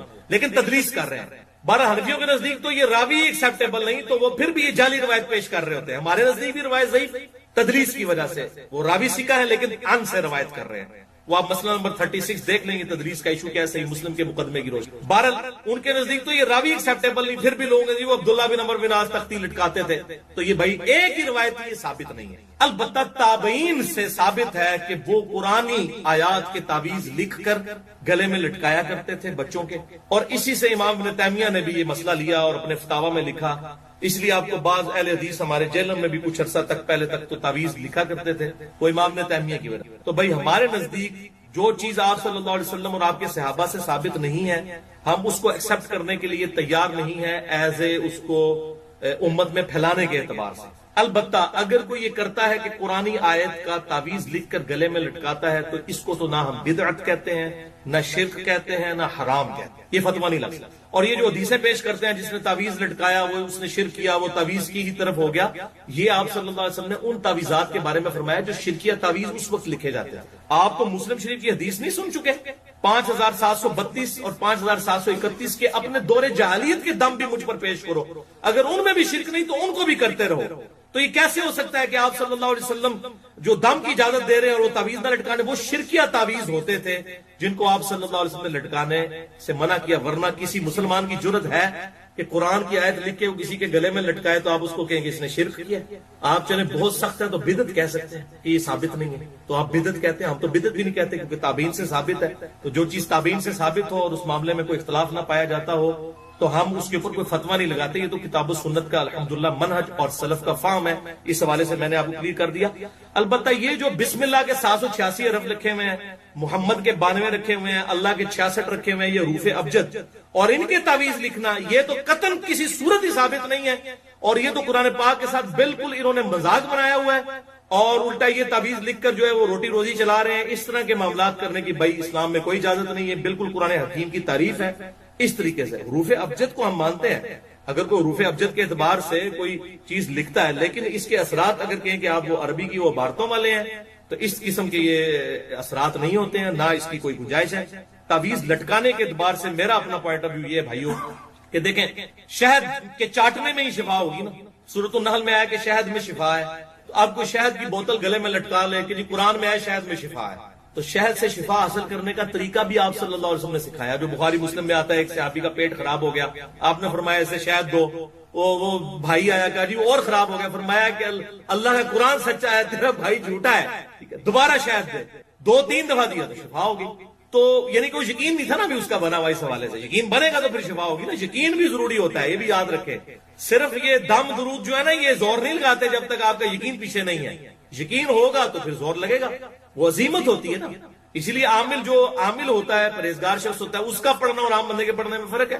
احمد بن حنبل رحمہ اللہ کے بارے میں آتا ہے لوگ ان کے پاس لوگوں کو لے جاتے تھے تو وہ جب ایک دفعہ جن کو کہتا نکل جاتا وہ نکل بھی جاتا تھا. تو اس طرح کے معاملات بھی ہو جاتے تھے. عظیمت ہوتی ہے ایک پرہیزگار شخص. تو بہرحال میرا اس میں پوائنٹ آف ویو یہ ہے کہ جیسے شہد کی بوتل نہیں گلے میں لٹکائی جا سکتی, لٹکا سکتا ہے کوئی کہے گا لٹکائیں, ہم کہیں گے شہد کو چاٹے تب شفا ہوگی. تو طریقہ بتایا. تو قرآن میں جو شفا آئی سورہ بنی اسرائیل میں آیا کہ قرآن میں شفا ہے, سورہ یونس میں آیا کہ شفا ہے, اس شفا کو حاصل کرنے کا طریقہ تو بتا دیا. یہ 3 تعویذ ہیں معوذات, 3 پناہ دینے والی صورتیں, قل هو اللہ احد اور قل اعوذ برب الفلق اور قل اعوذ برب الناس. یہ پڑھ کر پھونکیں, یہ ہمارے ان اذکار میں موجود ہے. دوسرا وظیفہ. تیسرا وظیفہ صحیح مسلم میں 6844 نمبر حدیث, سنن نبی داؤد میں 5077 نمبر کہ آپ صلی اللہ علیہ وسلم نے فرمایا 10 دفعہ جو یہ کلمات پڑھ لے صبح کے وقت اور 10 دفعہ شام کے وقت. اگر یہ صبح 10 دفعہ پڑھ لے تو 4 غلام حضرت اسماعیل علیہ السلام کی اولاد سے آزاد کرنے کا ثواب, اور دن رات میں ہر خطرناک چیز اور شیطان کے خلاف قلعہ ہو جائیں گے یہ کلمات. اور بڑے آسان ہیں. لا الہ الا اللہ وحدہ لا شریک لہ لہ الملک ولہ الحمد وہو علی کل شیء. 10 دفعہ صبح 10 دفعہ آپ نے یہ کلمہ. اچھا. چوتھا وظیفہ سیکنڈ لاسٹ زبردست ہے. جامع ترمذی میں 3388, سنن نبی داؤد میں 5088 کہ آپ صلی اللہ علیہ وسلم نے فرمایا کہ جو شخص صبح کے وقت یہ کلمات 3 دفعہ صرف پڑھ لے تو شام تک کوئی ناگہانی آفت اور مصیبت اسے نہیں آئے گی, اور جو شام کو 3 دفعہ پڑھ لے صبح تک نہیں آئے گی. بسم اللہ الذی لا یضر مع اسمہ شیء فی الارض ولا فی السماء وهو السمیع العلیم. اللہ کے نام کے ساتھ کہ جس کے نام کی برکت سے زمین و آسمان میں کوئی چیز نقصان نہیں پہنچا سکتی، وہی سننے والا اور علم رکھنے والا۔ یہ آپ شام کو پڑھ لیں، صبح تک اللہ کی حفاظت میں، صبح پڑھ لیں شام تک، شیطان کے خلاف قلعہ ہیں یہ الفاظ الحمدللہ۔ اور یہ حدیث بڑی زبردست ہے، ترمذی اور ابو داؤد میں آگے بھی الفاظ چلتے ہیں اس حدیث کہ یہ حدیث پتہ کس نے بیان کی؟ حضرت عثمان غنی کا بیٹا تھا ابان بن عثمان، اس نے یہ حدیث بیان کی ایک تبع تابعی پہ۔ تو اس تبع تابعی نے جب یہ حدیث سنی تو بڑے غور سے ابان کو دیکھا، کیونکہ حضرت ابان جو تھے رحمہ اللہ ان پہ فالج کا اٹیک ہوا تھا، ان کے جسم پہ راشا تھا۔ تو انہوں نے کہا یہ حضرت مجھے تو وظیفہ بتا رہے ہیں، خود تو اتنی بڑی مصیبت میں پڑے ہوئے ہیں کہ ان کے اوپر فالج گر گیا ہوا ہے۔ تو حضرت ابان نے فرمایا اللہ کی قسم میں نے عثمان اپنے باپ پر جھوٹ نہیں باندھا، یہ وظیفہ جو تمہیں بتا رہا ہوں جس دن مجھ پر یہ فالج کا اٹیک ہوا اس دن میں یہ صبح وظیفہ پڑھنا بھول، اس لیے تم پر یہ مجھ پر ناگہانی آفت دیکھ رہے ہو کہ میں خود بھول گیا تھا بسم اللہ الذی لا یضر پڑھنا۔ آپ یقین دیکھیں ان کا کتنا لوگ کہتے ہیں میں وظیفہ نہیں پڑھا اس واسطے میں نے کام پہ گیا۔ تو منو اینج نہ ویخ تو کہ بھئی آپ پہ تے فالج کا اٹیک ہے تے سانوں کا وظیفہ دس دے، کوئی مصیبت نہ ہے تے سب تو بڑی مصیبت تے پئی ہوئی ہے، سب سے بڑی مصیبت تو آپ پہ پڑی ہے کہ آپ پر یہ فالج کا اٹیک ہوا۔ تو مجھے ایسے مت دیکھو، میں اس دن یہ وظیفہ کرنا بھول گیا تھا۔ آپ یقین دیکھیں کس لیول کا یقین تھا۔ یہ جامعہ ترمذی 3388 اور سنن ابی داؤد 5088 نمبر حدیث میں یہ آگے بھی یہ الفاظ موجود ہیں کہ ابان رحمہ اللہ نے وہ بات بتا دی کہ بھائی میں اس دن یہ وظیفہ پڑھنا بھول گیا تھا اور کوئی مسئلہ نہیں تھا، یعنی اگر میں نے یہ وظیفہ پڑھا ہوتا تو میرے ساتھ ایسا معاملہ نہ ہوتا۔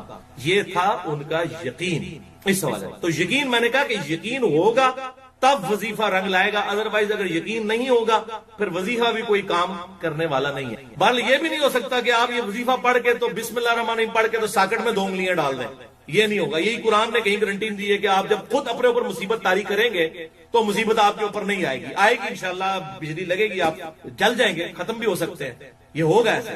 یہ قرآن نے نہیں کہا کہ آپ نے ٹیسٹ کرنا ہے اس کو۔ بہرحال اس حوالے سے میں آپ کو پرسنل بات بتاتا ہوں، جب شیخ زبیر لیزئی رحمہ اللہ پہ فالج کا اٹیک ہوا، نومبر میں ان کی ڈیتھ ہوئی 10 نومبر 2013 کو، تو 2 مہینے پہلے آپ آ گئے، ستمبر میں، اگست یا ستمبر میں پہلے ہفتے میں ان پہ فالج کا اٹیک ہوا۔ تو ہمارے بھائی وہ بڑے سمجھدار ہیں، وہ کہنے لگے کہ مجھے کہتے ہیں کہ علی بھائی میں نے تو پہلے دن ہی جان لیا تھا کہ شیخ صاحب نہیں بچیں گے۔ کیوں؟ وہ کہتے ہیں کہ شیخ صاحب وظائف پہ بڑا استقامت کیا کرتے تو وہ، بلکہ اکثر میں بھی جب ان کو فون کرتا تھا میں کہتا شیخ صاحب آپ کے بڑے حاسدین ہیں، آپ وظیفہ نہ بھولا کریں، کیونکہ 1-2 بار ان پہ قاتلانہ حملہ بھی ہوا، انہوں نے پسٹل بھی رکھی ہوتی تھی اپنی حفاظت کے اپنے پاس۔ تو کہتے ہیں علی بھائی میں وظیفے کرتا ہوں ریگولرلی، وظیفے نہیں میں چھوڑتا۔ تو مجھے بھائی کہتے ہیں کہ مجھے نہیں لگتا شیخ صاحب اب بچیں گے، کیونکہ موت کو کوئی وظیفہ نہیں ٹال سکتا، یعنی اگر کسی کی اس بیماری میں موت لکھی ہوئی ہے نا، اس بیماری میں موت، پھر یہ وظیفہ اثر نہیں کرے گا، کیونکہ موت تو اٹل ہے، وہ تو ڈیفائن ہے، وہ تو قرآن میں آئے ایک لمحہ نہ آگے نہ پیچھے۔ اگر کسی بیماری نے آپ کو موت کے دروازے تک لے کر جانا ہے پھر وہ اس وظیفے سے نہیں ٹلے گی۔ تو یہ بھی ذرا ذہن میں رکھنا ہے اس حوالے سے، ورنہ کوئی کہ جی موت بھی تو بہت بڑی مصیبت ہے، وہ ٹل جائے تو موت نہیں ٹل سکتی۔